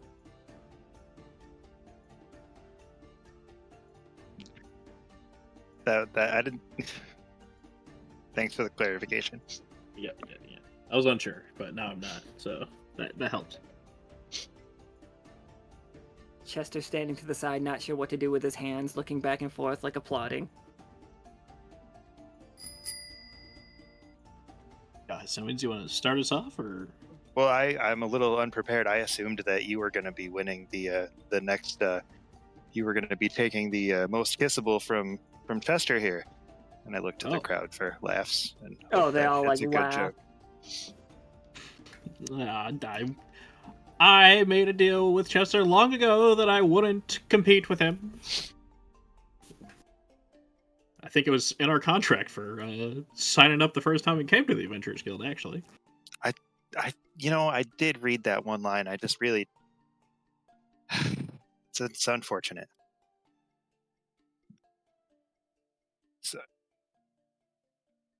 So now that we have these drinking cups, drinking swords, what do you think's next for Lockstitch?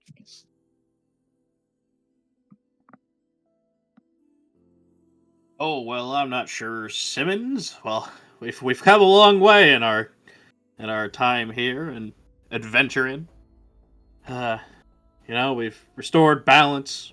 We've gone to the moon. We've helped magic flow back to its original state, and I'm sure whatever plans we have going forward will only be the next big step for the Echo. And I, for one, am excited for the adventure that we're all embarking on.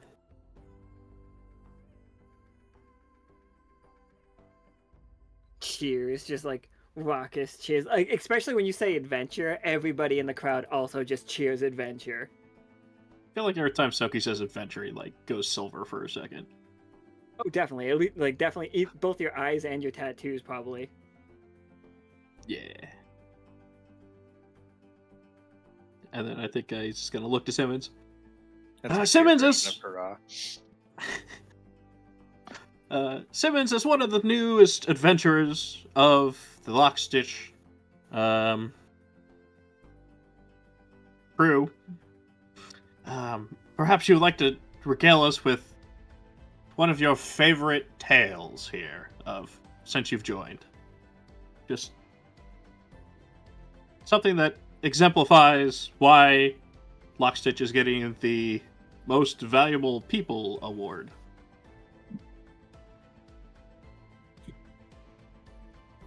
Well, I can certainly say that since I've been with you guys, I've learned a lot about what not to do, and you've pointed me in the right direction. I think the first time I went out with you guys to try to help somebody, all of us got on fire, and we ran away from a cave that collapsed on us. And like you said, we've gone to the moon and come back, and everybody was fine. It's a hell of an improvement from back in the day, that's for sure.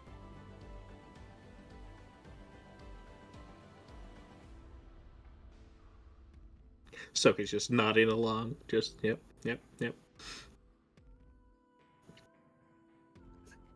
From the crowd, is it true you went to the moon? I didn't believe it. We did. Should we just gloat to Chester a little bit that we've been to space? Oh, for sure. Chester, have you been to space? We totally have been up there. Have you ever been up there? Chester raises his hands. I personally have never been to the moon myself. It's the road wasn't available in my time, but if it's possible, I would say that the moon. He's just an Adventurers Guild on the moon. Soki's just clapping his hands together. Now you're thinking, Chester. If we could get a whole film crew up there to film Tube Squad the movie, now in theaters, then we could get an Adventures Guild set up in no time. Tube Squad the movie being on the moon, but they all think it was fake.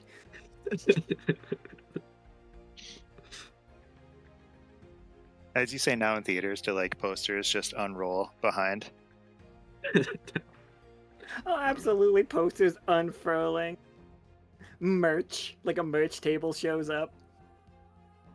It was there the whole time. They just uncovered it. It's like Rosie and Screamlord over there handing stuff out.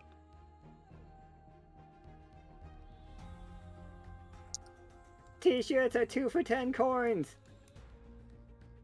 It's like 1 Simmons for just starts. 7. Simmons walks over to the merch table and just starts throwing stuff out into the crowd. Now my profits. Completely. Where did you get that T-shirt, Cannon?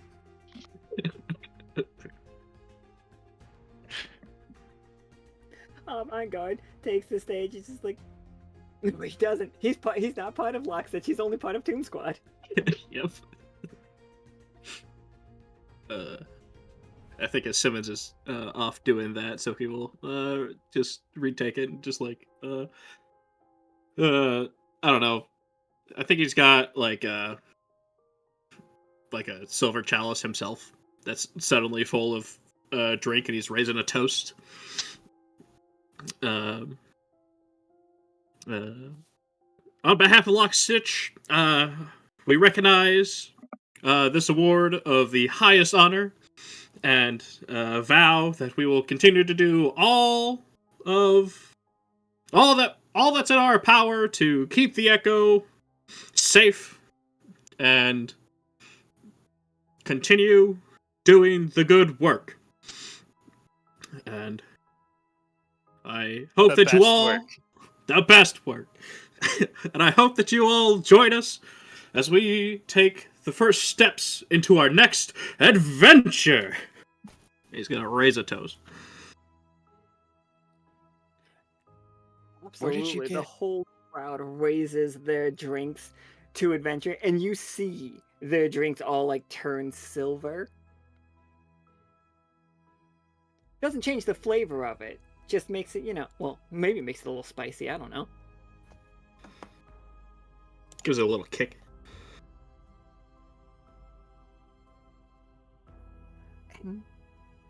Yeah, then you guys get to go off to the after party. They take you off stage. Are we the only ones with drinking swords? Yeah, you guys get to keep your drinking swords. Because that sounds like a difficult thing to use, but also great. The most adventurous way to drink. I'm trying to think of how you would drink out of it, but a straw is the only answer I can think of. I mean, if you're a coward. Just from afar, like at arm's length, just put your arm in the sky and let it fall. You have to like swirl it around really fast so that it goes down the blade, and then you drink from like the tip of the blade. I don't want to drink that requires centrifugal force. It's what makes it adventurous. And you just got to make sure nobody's gonna like bump into you from behind, otherwise you're gonna have a really bad day.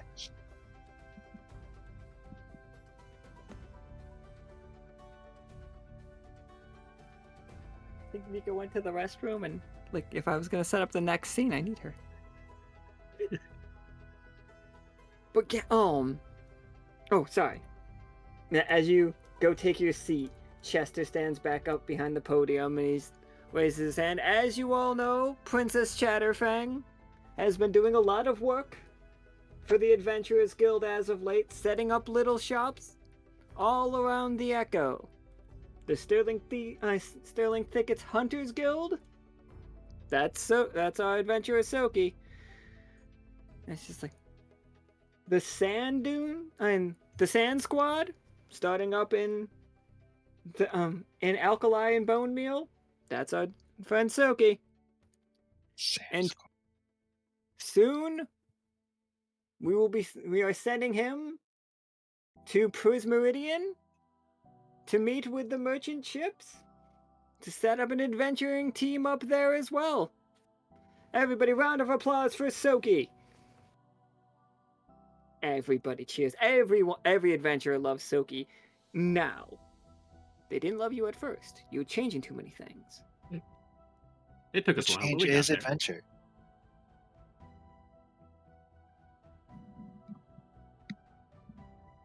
They all came around, whether they liked it or not. I signed that contract immediately. I can't believe it took them so long. We kicked all the sticks and the muds out of the guild. Did they form their own like competing guild that's just doing like changing absolutely nothing? Did they?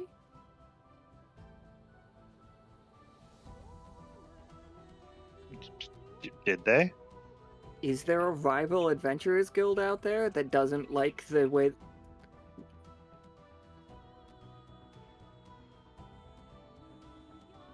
Because there were a bunch of them. We legally had a fight with them. Like, we fought them legally and ate a bunch of hot dogs. We legally won that battle, too. You did?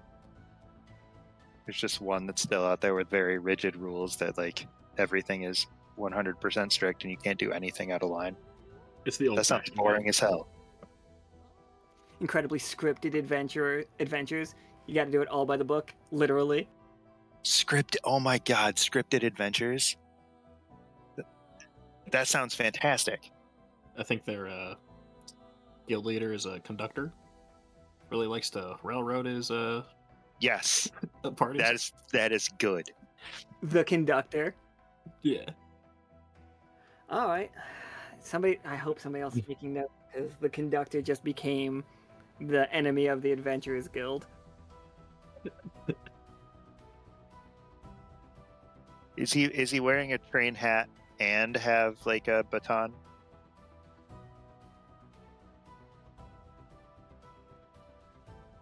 I would imagine Of course. Of course he has a train hat and a baton. Both at the same time. And he's also like made of electricity. Wait, why is he electric? Because he's conductive. Yeah. God damn it. He's just the eel. He's just an electric eel. It all comes back. Yes. Sorry, Miss Jackson. I am 4 eels. If you don't get the sorry, Miss Jackson, I am 4 eels, I was like, we can't be friends. Let's check with Karam. Karam, do you get the reference? If I say we can't be friends if you don't get a reference, don't immediately check with Karam. Oh, I don't want to know who I can't be friends with. Okay. Karam, don't answer that. Plead the fifth. It's a meme. I assume he gets it.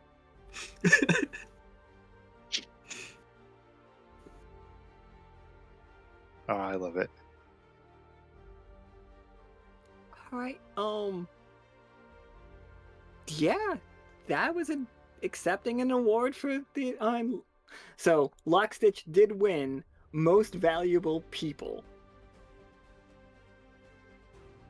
That's a heck of a title.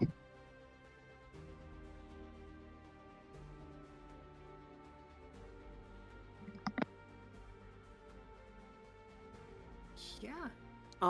So thank you guys so much for doing the quick little scene. We're gonna move on to if Midnight and Clem are around, we're gonna do that one. Well, Nika fights to set up and Not Forgiven to be Talus instead of Soki. You're right. I should have had Bonnie in here for one of these scenes too. Right, we should have had a Bonnie scene as well. Oh, now it's Talus. But we're gonna do that one in a second. He's gonna. Oh boy. Thank you guys so much. Woo!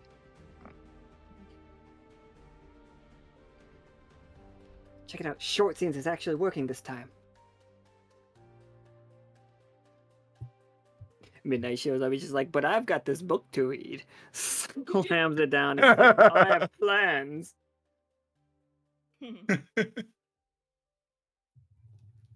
All right, everybody. We've got Midnight played by. Sorry, Midnight. Do you still want to go by Kawari? Like, I mean, like I you're choose the name Midnight- on Twitch, so just say Midnight. All right, so Midnight played by Midnight. Yeah, that works. All right, we got Midnight played by Midnight, and we got Clem, also known as Clem VP, played by Vanax. Hello. We are in the Maori town. Like, it has cleaned up significantly since the last time that we went there. Like, as you arrive, Willoughby appears to be in charge. Oh. Willoughby, moving up in the world, I see. And he like sees you both, and he's like, "Midnight, Clem!" And he runs up, like buzz, buzz, buzz, buzz, buzz. Like he's not buzzing, but like bees are all around him. And you can see the fact that the town is so much cleaner than the last time we were here. Last time we were here, it was infected, if you guys remember, with animosity from all of the creatures that were let loose from Hymnal. All of those creatures, the anger of them caused Wasmodius to take this place over, as this place resonated too strongly. So it was where they were drawn. Their old leader has been removed from power as he was... Oh, no, that's going to be a quick explanation that Willoughby does, and then we can get straight to like talking as he walks you guys to his pub, to the pub. Mm-hmm. He's like, come, settle down, get something to drink. Is there anything important? Something wrong? No, just wanted to check in. I mean, it had been a while, and I always did promise to share drinks for you one day, so I figured there's the opportunity. Now should be today. Excellent. Most happy to do it. And he waves at Gwendolyn, and he gives her a nod that she's taking over the honey harvesting at the moment. And you walk into this lovely little pub. Nobody else is in here because they're all like doing the work part of the day, so you can have a private conversation. Willoughby goes behind the counter, pours everybody a blue mead. He's like, alcoholic or non-alcoholic? I'm working today, so I'm gonna stick with the virgin stuff. Alcoholic for me.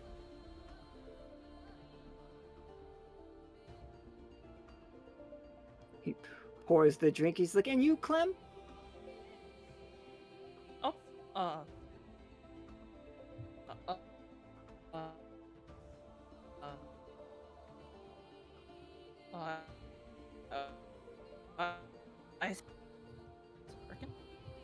I'm hearing robot, like 30 times, but other than that, not much.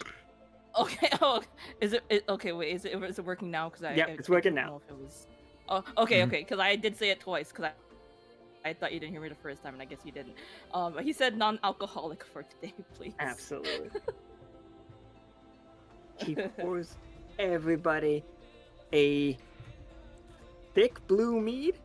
It is not like so thick that it's not as thick as honey, but it is thicker than us on Earth would drink. But it is delightfully sweet. And a little savory, I think we decided. Yep.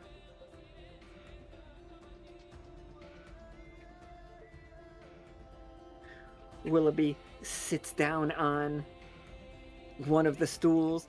The stools are very nice, quite plush. He has redecorated this whole place. Things have changed a lot. You too, as well. Heard a lot about your adventures. Yeah, there's definitely been some interesting ones since we last met. I mean, I'm sure you've heard about the whole thing with us going to the moon. That's probably one of the most exciting things that we did, and then all the chaos that followed after that. But yeah, it's been interesting lately.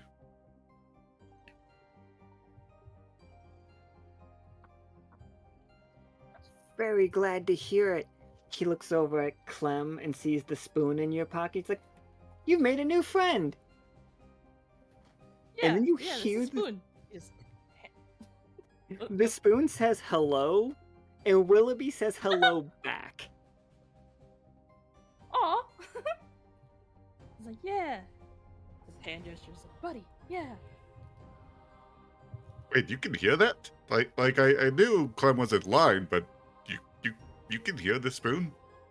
I talk to spoons all the time. Oh, good, me too. This one's particular, but yes.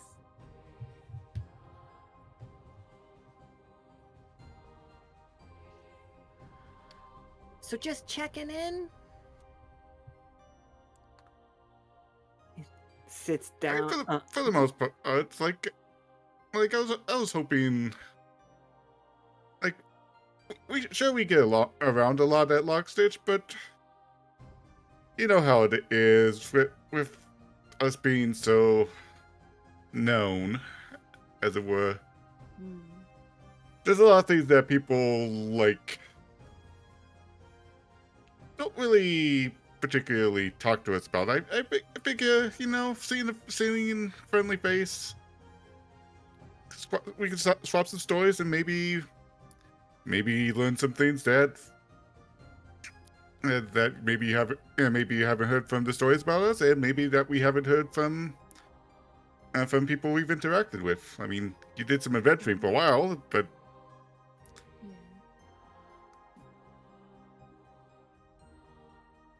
Oh, for sure. Absolutely, we can swap stories. I have been curious about a couple of things. And yeah.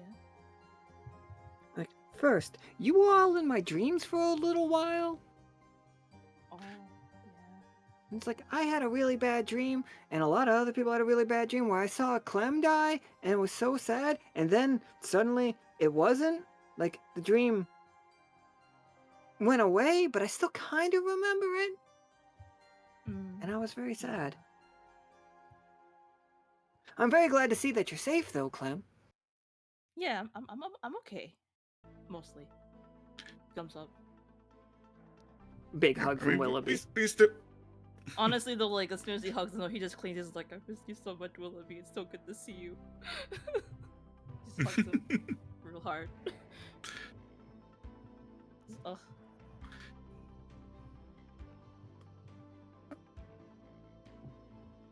I mean, we don't have complete details about that, but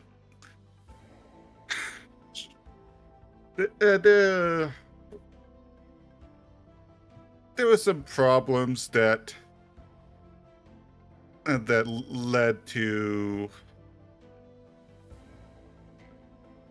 let's just say a bit of a unfortunate build-up that had to be released eventually, and it just kind of resulted in some shared nightmares across the world. So we were also affected by this, but we, of course, fought against it best we could, and some of us fell in the nightmares, but I don't know exactly how some of us came back after that, but I guess dream logic applies. It just because you die in a dream doesn't mean you're necessarily actually dead. So I guess some of those things can be messed with. I'm still trying to figure it out. I'm still trying to figure it out myself. There's been some changes with myself that have led there to be a lot for me to learn. Kind of like how, I guess the best comparison I can make is how your people changed with the red honey. Well, I'm able to induce a similar physical change, but my mind's still my own. Willoughby nods. He's like, yes, we overcame the red honey once you all showed up. It's terrible stuff. Well, I mean, it's each their own, I suppose. Like, trying not to offend you. It's like, but we like the slower paced lifestyle. And now we are divesting ourselves from theology, if you will. Less worship at a church, more relax and be our own. We have begun selling the honey, far and wide, as far as a place called Gilder. Have you heard of Gilder?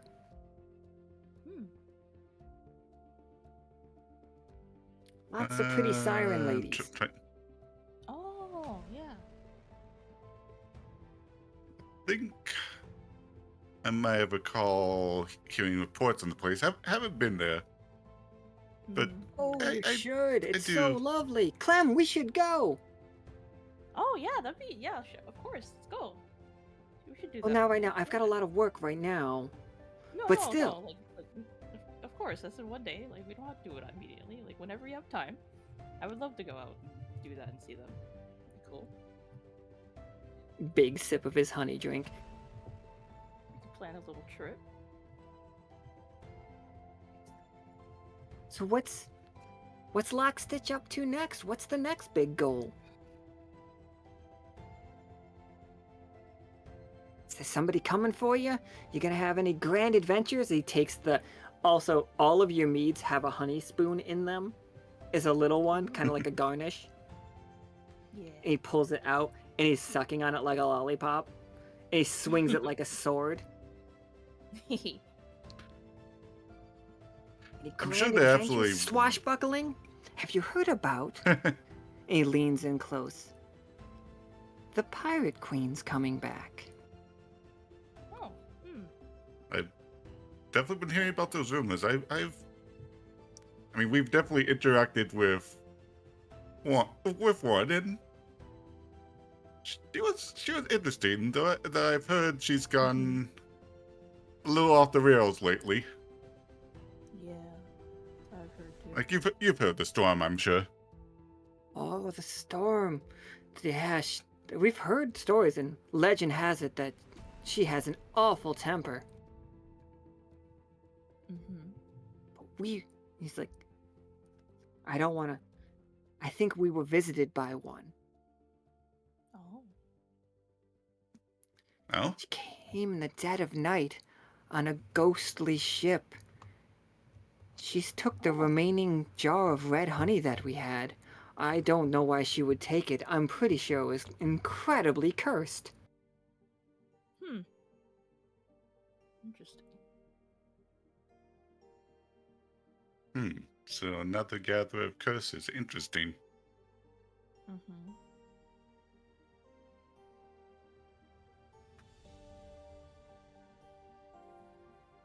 She's like, now that I think about it, and she's like, there was a little salamander fella that got left behind for a little while.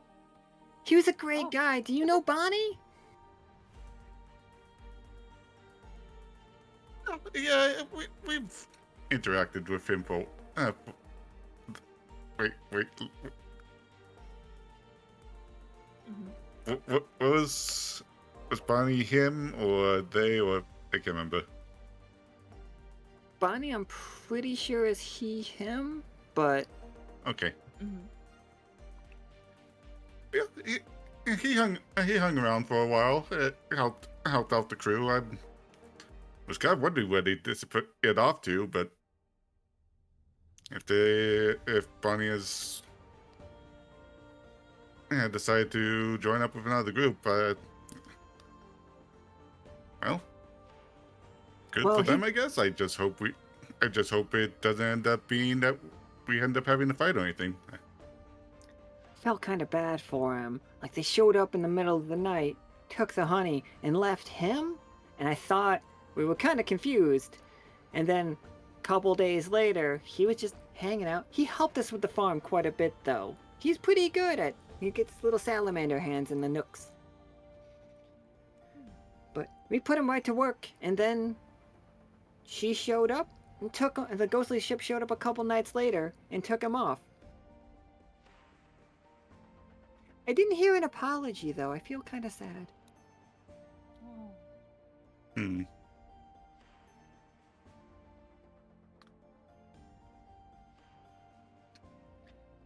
That's a little bit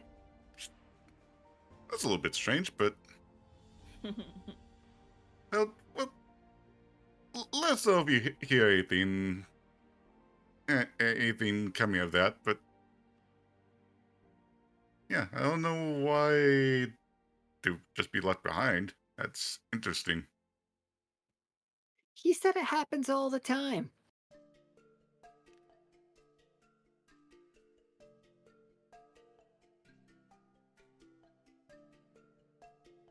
Huh. That sounds more intentional than... You know what, don't worry about it.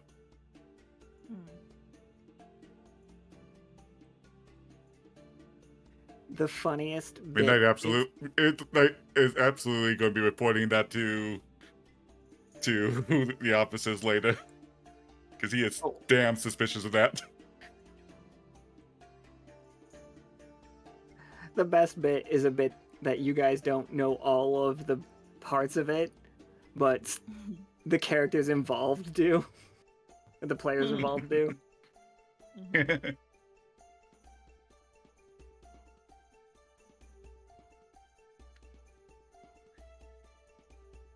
Anything else up with you? Like...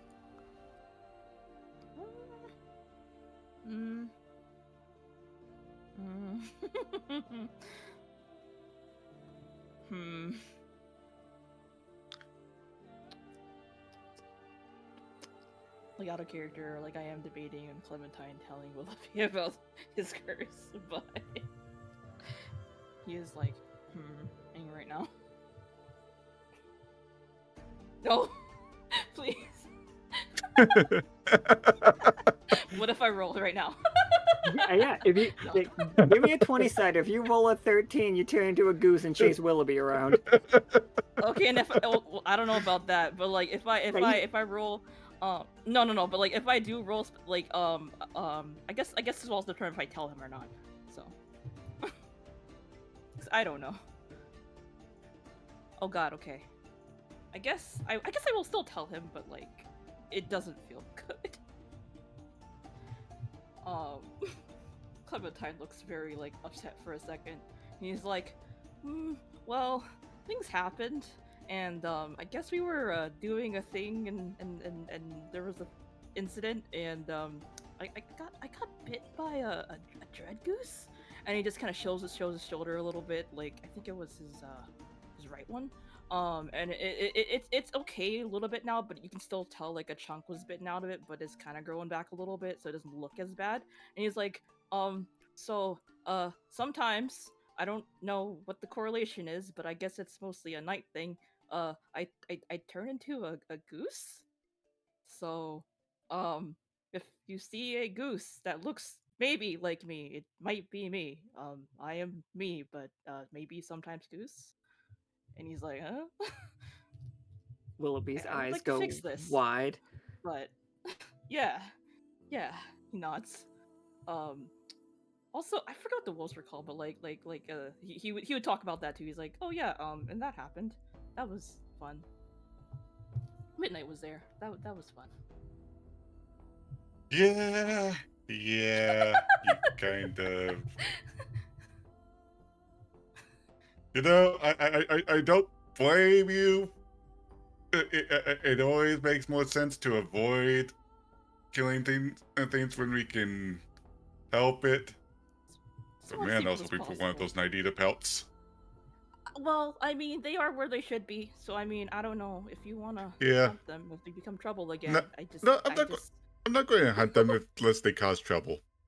Exactly, that's you know what I'm saying. how Like, I if am. they cause trouble, but they shouldn't. I made sure of that. He just kind of gets a little bit serious for a second, but then he's like, "Yeah, it should be fine. They know better." Willoughby just looking back and forth between the two of you. Oh yeah, that reminds me.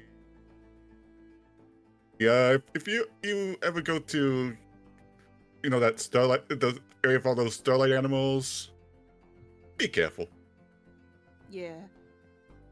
Did they eat magic, if I remember correctly? Oh yeah. Yeah. Willoughby just, whew, thank heavens. I'm not magical at all. He says being very magical, but not fully, not fully being aware of it. Hmm. I mean, would we know or would we just not? I think you would be able to tell the honey. It's the way that the bees buzz resonates. So when they make the honey is magical, and they drink nothing but the honey. Okay. So I mean, I would say it will be like, I mean, it wouldn't hurt to like find out for sure, just to be safe for your safety. Because I mean, the things are happening in the world. You never know. Things are changing. So. Things are changing. Yeah.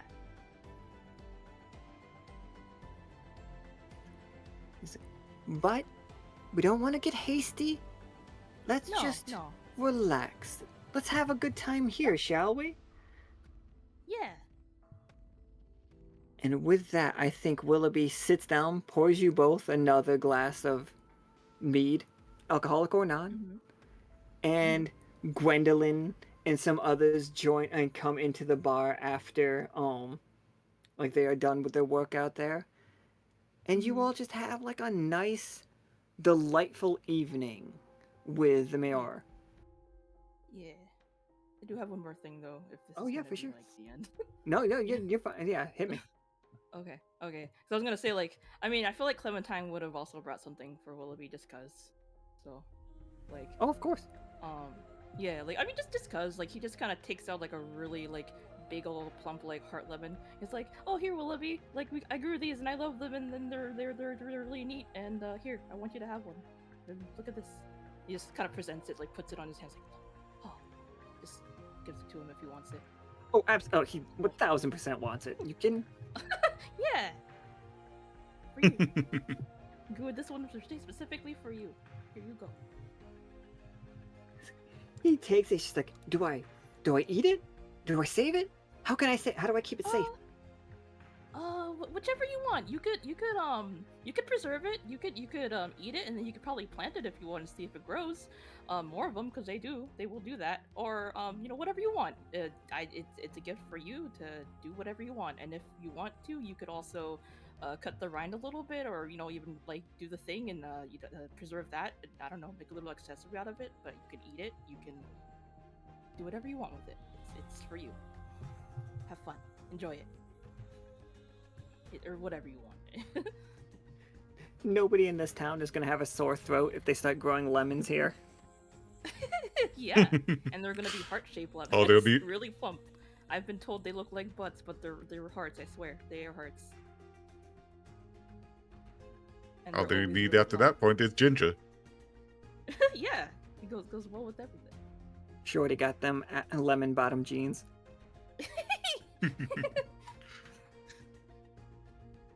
That's a song reference, Karam.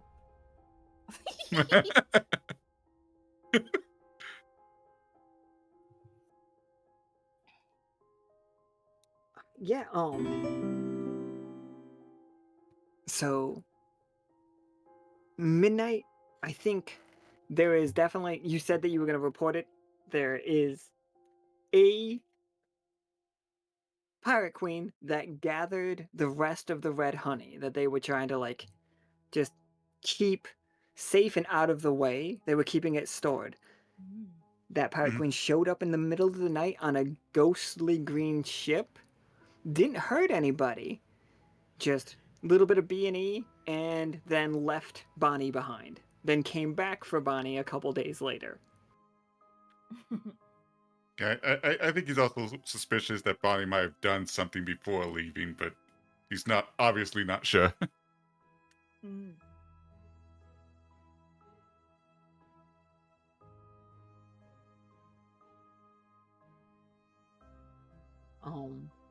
But yeah. I think the rest of the scene is just... Bonnie helped you. You heard Willoughby? He was helping.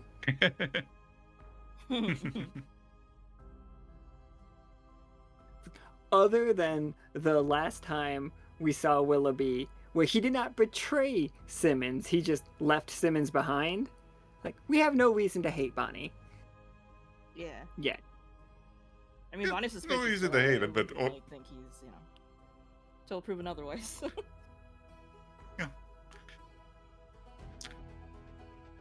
Poor Bonnie. Alright, thank you two so much. Like, Yeah, thank you. I feel like that worked as a little scene. And next we are gonna go with Talus and Tarkus, which is gonna be fun for me. But you two did great, and yeah, I'm glad we came back and saw what Willoughby was up to. Oh, Tarkus died? Oh no. Alright, oh no.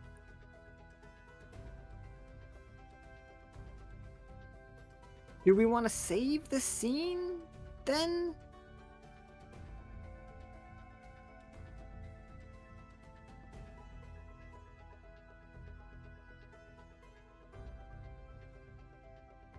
Yeah, Nika just said if not forgiven, is not forgiven in the call? No, okay, then, we can do it, yeah, up to you before I drink.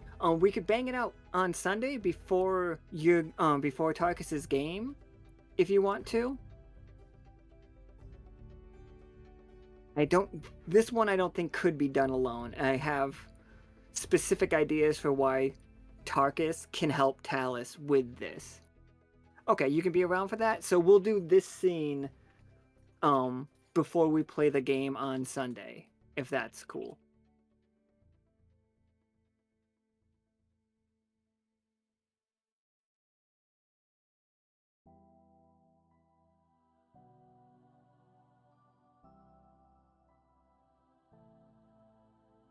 Alright, and if that's the way we're gonna do this... Alright, excellent. Speakeasy is where we got like a lot of people trading hands is a trickier thing, but, you know, I'm happy. Thus far. And so, let's get Karam and Krieg in here.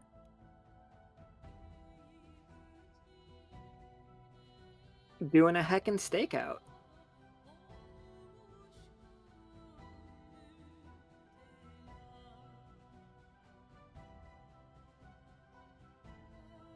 Wasn't sure what kind of steak you wanted, so I brought multiple kinds.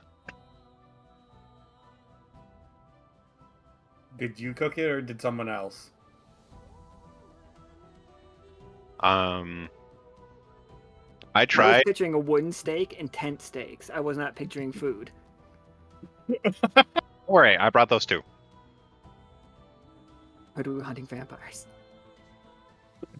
You know, it's the cholesterol of the steak that'll kill you.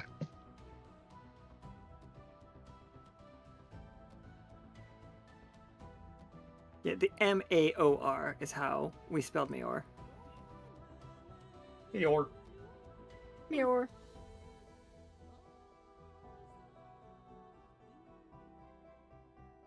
Oh yeah, it's not written on the map, is it?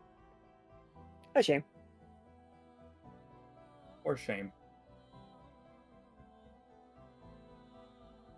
Alright, Karam and Krieg. People have been dealing null metal out of the city. We know null metal is not ridiculously dangerous, but these people have been smuggling in weapons and out... What's the best word I'm looking for? Technological advancements. You guys have been on their tail for weeks now. You know that these people have been outside of Fishtinger trying to watch Leo and Tarkus as they build Leo, Tarkus, Flynn, and Silky as they are building the new airship. But you guys have been successful. Because you got the card, you've been successful in being able to block their advancements. Like, they keep trying to get information, but however they're trying, they just have not gotten anything yet. There's these two lizards. They are both Linkertons from before the fall of Dyad. Like, they used to work for Sal, which is how, Kram, you know that these are... I'm not saying people can't be good after they do a bad thing, but they stay in the Undercity. They do a lot of suspicious stuff. You see them working with Tisk from time to time, but they have been bankrolled lately. Like, somebody is looking for your technological stuff. They want to learn how to make your weapons. They want to learn how to make forklifts. They want to learn how to make an airship.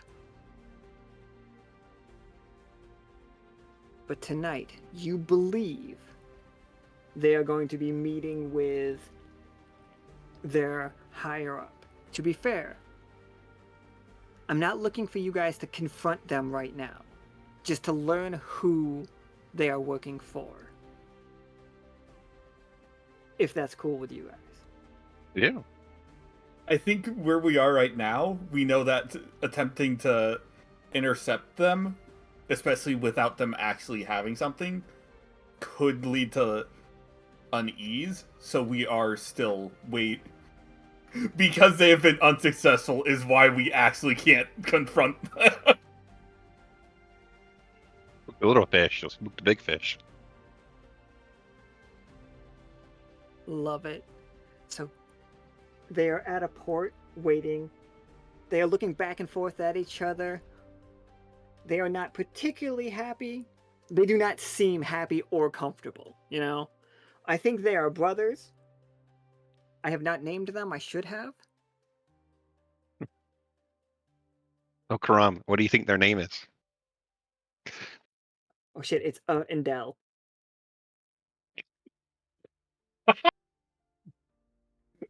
No wonder they want technological advancements. They're trying to make laptops. Damn it. It's Sham and Wow.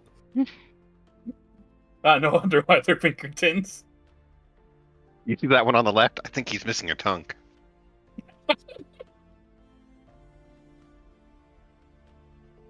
The other one seems kind of like a sham. I don't know. Is this legit? Well, at this point, we both know that shady dealings is something that happens here every so often, so it's legit or not, it's business. Yeah. They had shady dealings. They should have just gone through someone else, because I'm out of that now. We both know what we do right now. You don't have to hide it. Oh, that's... Wait, you're not just gonna go rat out to Cash or something when you get hurt again, are you? I've never ratted you out yet, have I? That's true, but you do get hurt a lot. So I don't know what happens under that anesthesia. You use anesthesia? I mean, you're like magically inert, right? So Cash, I feel that Cash has been leading me off of that more and more as I get hurt more and more. yeah. Holding up the binoculars to watch them. Are they doing anything shady yet? Or are they just looking around still? Just playing solitaire with myself right now. You see a boat approaching. It is an out-of-town boat. It looks similar to a tugboat, if you will. They have cut their engine and they are trying to coast into the dock at night. And you guys know this is completely unsafe. You don't drive into the docks at night. You're gonna crash into something. Yeah, I mean, boats light on fire. They could, hit all the other boats. Chain reaction destroys the whole dock. Gotta be careful. Karam, this type of boat is familiar to you. Mm-hmm. As you see, standing on the deck of the boat is Teddy.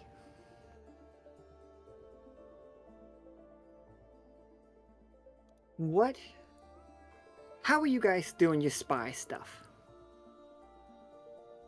I want to say we're either inside a building looking through the windows, or we're on the rooftop with like either a telescope or binoculars. Based on the building in the background, it looks like on a roof. I would guess. Yeah, on the roof is perfectly fine. How would you... Binoculars, great.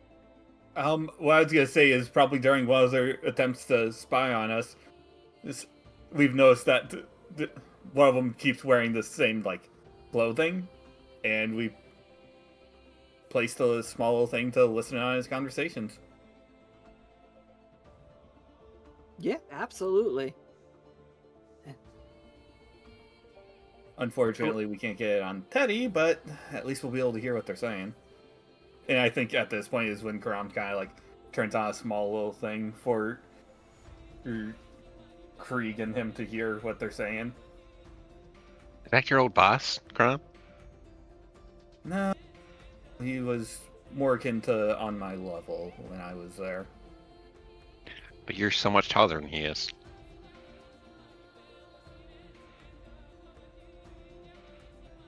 Do you think he remembers those dreams? God, I hope so. Yeah, I mean, I didn't see him in the dream, so I don't know what happened to him. You see the two on the dock, Asham and Delaware. Okay, here's what, we just play it off, we tell them they're not very far in it. It's just like, and we just need some more time, a little bit more money, a little bit more time, and we'll get him all the stuff he wants. It's like, okay, but... Alright, be cool, Sham. It's like, I got this. Hello, sir! And Teddy pulls up, he's like, ugh, this godforsaken city. It reeks of magic. I hate setting foot here. You better have the information we need. Of course, sir. It's just taking a little bit longer. They've beefed up their security lately. I'm pretty sure if we just a little bit more time, and we just need another advancement on our pay so we can buy the proper surveillance gear, maybe branch out and get more people to help us. Teddy is puffing up with anger. Even at a distance, you see his face getting red.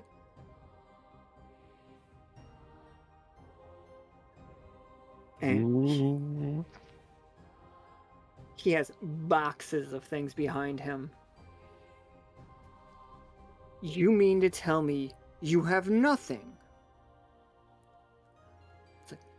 I asked specifically for airship designs and weapon designs. How are they making these weapons? How are they better at crafting Null than we are? We need these weapons. A civil war is coming. And it is going to be a problem if I don't have these weapons. Wait, Ram, you started the coup without me? How dare you? This one wasn't me. Really? That's... If I didn't know you weren't a liar, I would be suspicious.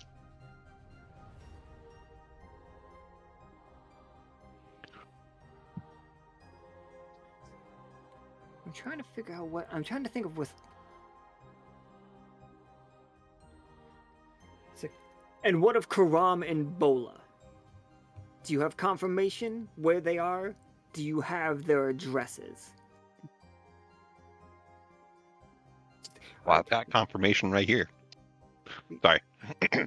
we know they live in the academy housing. And it's like Bola has her own apartment. But every time we try to follow her, she shakes us. God, like, things have been going crazy all over the city, sir. Like, the whole place, like, they're being very active. They're never home. It's hard to tell where they live. I mean, Crom lives at basically the hospital. Does that count? He got you there, Crom. No, they don't. I don't go to the hospital. Oh, I get sorry. hurt a lot. Crom basically lives at the Dr. Cash's. The clinic?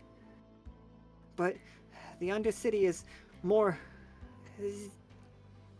It's like a maze down there. They're rebuilding it all. And you've got us, like... Go to Fishtinger. Go to the Undercity. Find where these people... There's a lot of places, and we're only 2 people. We're just ShamWow. Fist bump. Got a point. There are only 2 people with only 3 things to do, so. And he's only asking them to at least do one at a time. They're not... They're not wow. They're just Sham. Wrap it up, everybody. We're done. That's it.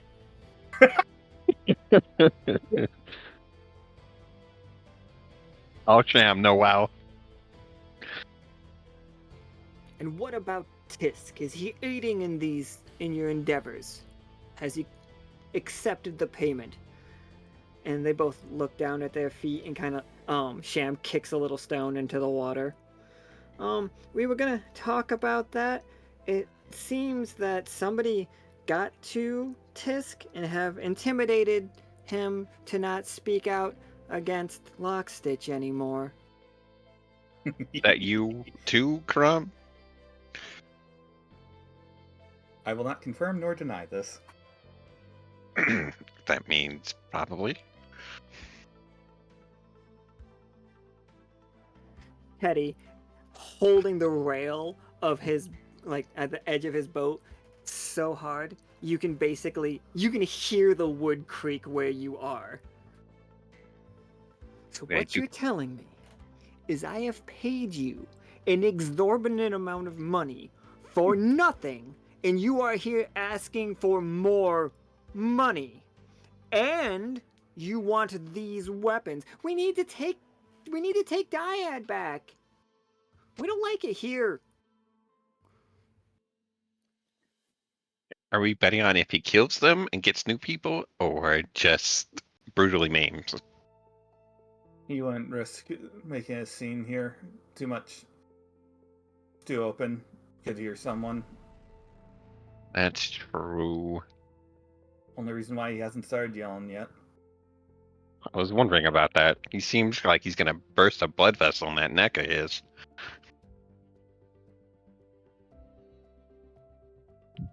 You two are some of the worst lackeys I've ever had. It's like, huh? We're lackeys? Teddy, like, tries to do the, like, serenity no. Serenity no. Serenity no. I'm going to drown one of you lizards. Oh, I bet it's gonna be WoW. He's gonna drown.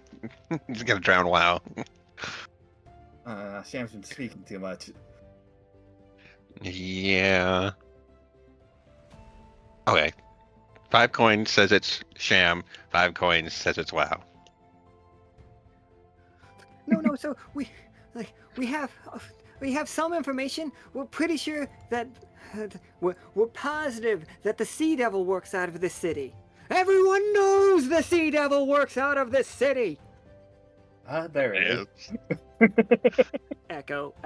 Like, the Sea Devil works out of this city. The Sea Devil works out of this city. The Sea Devil works out of this city. It's like, we know that.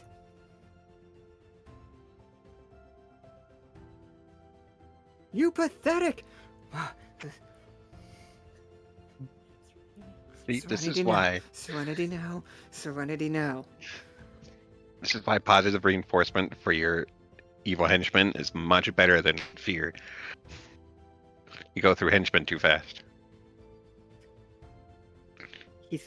He tosses a purse at Sham, and it hits him in the chest and hits the deck. You see a couple null coins spill out. We know that null coins do spend, even here. Like, it is a currency. This is the last payment. I will come back in... He will come back in 2 months' time. Whatever, we'll translate that. We'll figure it out. If you do not have more information on this new airship they are crafting, it will be your head. There's a bonus in it for you. If you can locate anything that matches this drawing, and he holds up a picture. Zoom in on that. Alright. Enhance. Zoom in enhance. Come on, Grom, let's go. I forgot you did say you have binoculars. The picture is a rounded flask. Whoever drew it used the brightest blue you've ever seen to fill up a liquid inside. We have some buyers lined up. It is said that they call it the Tears of Fate. Find this, and all will be forgiven, unless you don't bring me the information that I need. As he, like again, grabbing the side of the boat. The boat is also called Serenity now. You can see it, like, painted on the side of it. Alright, that was probably a lie. He's still gonna kill him afterwards. Likely. But until he decides they're not useful, they live. Yeah. So the next question is, do we keep boarding them so they eventually die, or do we let them have something? Because if they go back again, they're not coming back. Why would we let them get something that we wouldn't want them to have? Well, I didn't say something correct. I just said something. I can drop your address off there on the ground somewhere. Grom looks at Krieg smirking a bit. I mean, we understand that there's parts of the world that you don't want to step foot in. Things that they wouldn't want to get wouldn't want things getting out. Like the sands. We can always set them up. Ooh. Give them wrong blueprints, give them information that they need something from a part of the world that's forbidden. We have so many options. See, that's a great idea. And if they lead them back to Teddy with the Sam, that'd be hilarious. Oh, it'd be so funny. Teddy just looks at the captain, I guess, of his little ship. He's just like, get us out of here. Don't worry about the sound. I don't care if they know we were here. Just leave. The engine roars up, and just barely, like, not even just barely, because Teddy raises his voice. He's just like, do your jobs, or you'll be demoted from lackey to dead. Did we tag the boat? Too far. Any attempt from this range would just cause noise and would have them on us. Better let them think that even if we heard something, we didn't get anything out of it. That's probably true. We already have enough stuff to make plans for this. We do have a lot of information. What do you think these Tears of Fate are? Do you think they're just Ammon crying into a bottle? I don't know. Plan on paying Tisk a visit to make sure that doesn't get into their hands. Very true. What do you think would happen if we licked those tears? For science. Me? Probably nothing. I'd assume it's magical. You? I never know what's going to happen to you. Well, let's either keep following them or stay here. Because I don't think there's going to be any more talking. oh, score, score. And it's just like, yeah, 2 more months. It's just like, all we gotta do is get some information from that rabbit. She's like, think we could bribe one of those mice? It's just like, I don't, they're all packing. Prom, you know Honestly, what? their uniforms make me uncomfortable. I know, it's really hard to, like, spoop on people when their butts are hanging out. That would be hilarious if they just lost all their money right now. That'd be funny. Krieg. What? I wasn't gonna get close and steal anything. I was gonna pay someone else to do it. Oh, yeah, go for it.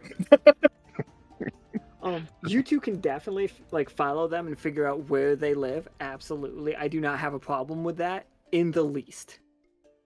Oh yeah, sure. Why not? Just stake Well, out they're getting where late. they live and let Krieg do his. Prom, they're getting away. I'm gonna jump on your shoulders. Yeah, let's go. Brown just looks at him. Don't. What? I'm I not don't- touching your ears this time. No, yeah. Fine. Would you please kindly move forward so we can catch these people? Yes. Yeah, this scene would end as they are like going back to their apartment, like considering themselves having a successful evening. They still got paid. Sure, if they don't do their job, they are going to die. But money right now. Short term versus long term. They are living in the section of the city near Fishtinger, that Laura helped set up, with all the apartments for the people who had to flee Dyad. Oh yeah, Alright. I remember. But yeah, with that, the scene comes to a close. And we have some information. Mostly that Dactyloid, the thumb very specifically from Dactyloid, is worried that they might lose a civil war if they don't have strong enough weapons to fight up against the rest of the fingers. Specifically, and we would know, it's the ring finger and the pinky are rebelling. Right now, it's just an economic situation, but at any moment it could blow up into a full-blown civil war. And I don't really want to get too big into civil wars right now, with the tone of things. Yeah. If it's economic, I can help. Like, oh no, we're in a trade war. God damn it! What do you mean all our workers have left us for Krieg? What do you mean he pays them better? All those tariffs I you cannot increased. imagine a world where that sentence works. Just because the contract says one thing, but it's revealing a different name, doesn't mean I'm doing anything wrong. I mean, if you think about it, if Krieg can completely destroy their market, he can completely set the prices afterwards. Small investment for a big payout. It's a short term or the long term. Alright, everybody, and that's it. That's the Speakeasy and the Red Strings of Fate. It's like, I hope everybody had a good time. We are starting tomorrow's game, like we said, at 3 p.m. Pacific Standard Time. We're gonna do some scenes to get us up to the part where we can play the game at 5. It is going to be all like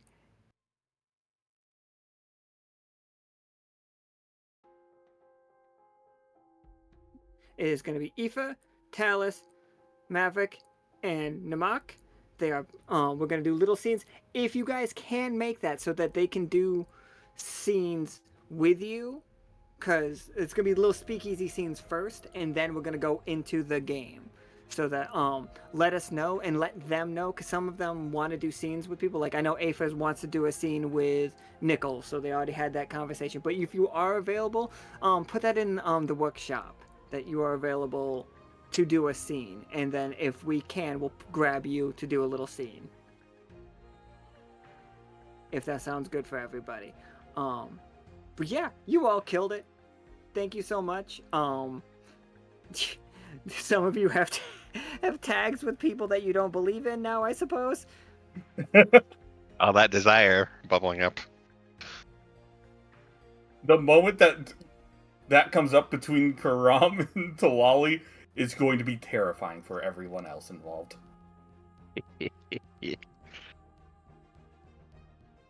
I am gonna keep these RPs going through the weekend, even if the timing might like be a little bit off. Like you guys won't still, if you have a game this weekend, your character won't still be there at the where you're RPing.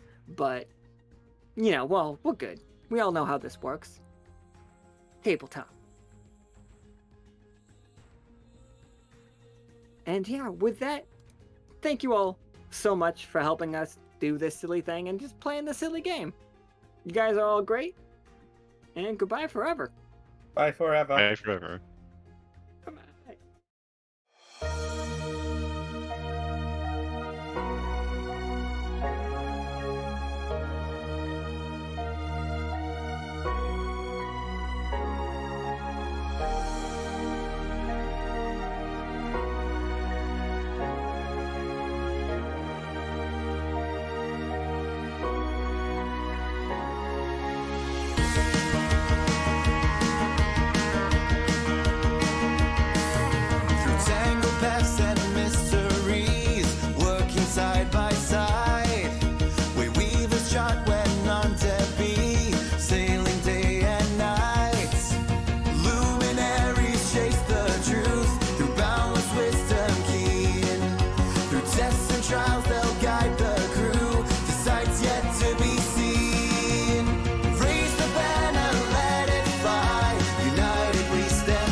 Spirits wake, hearts will grow. Lockstitch's name, the world will know. Spirits wake, hearts will grow. Lockstitch's name, the world will know. Spirits wake, hearts will grow. Lockstitch's name, the world will know. Spirits wake, hearts will grow. Lockstitch's name, the world will know.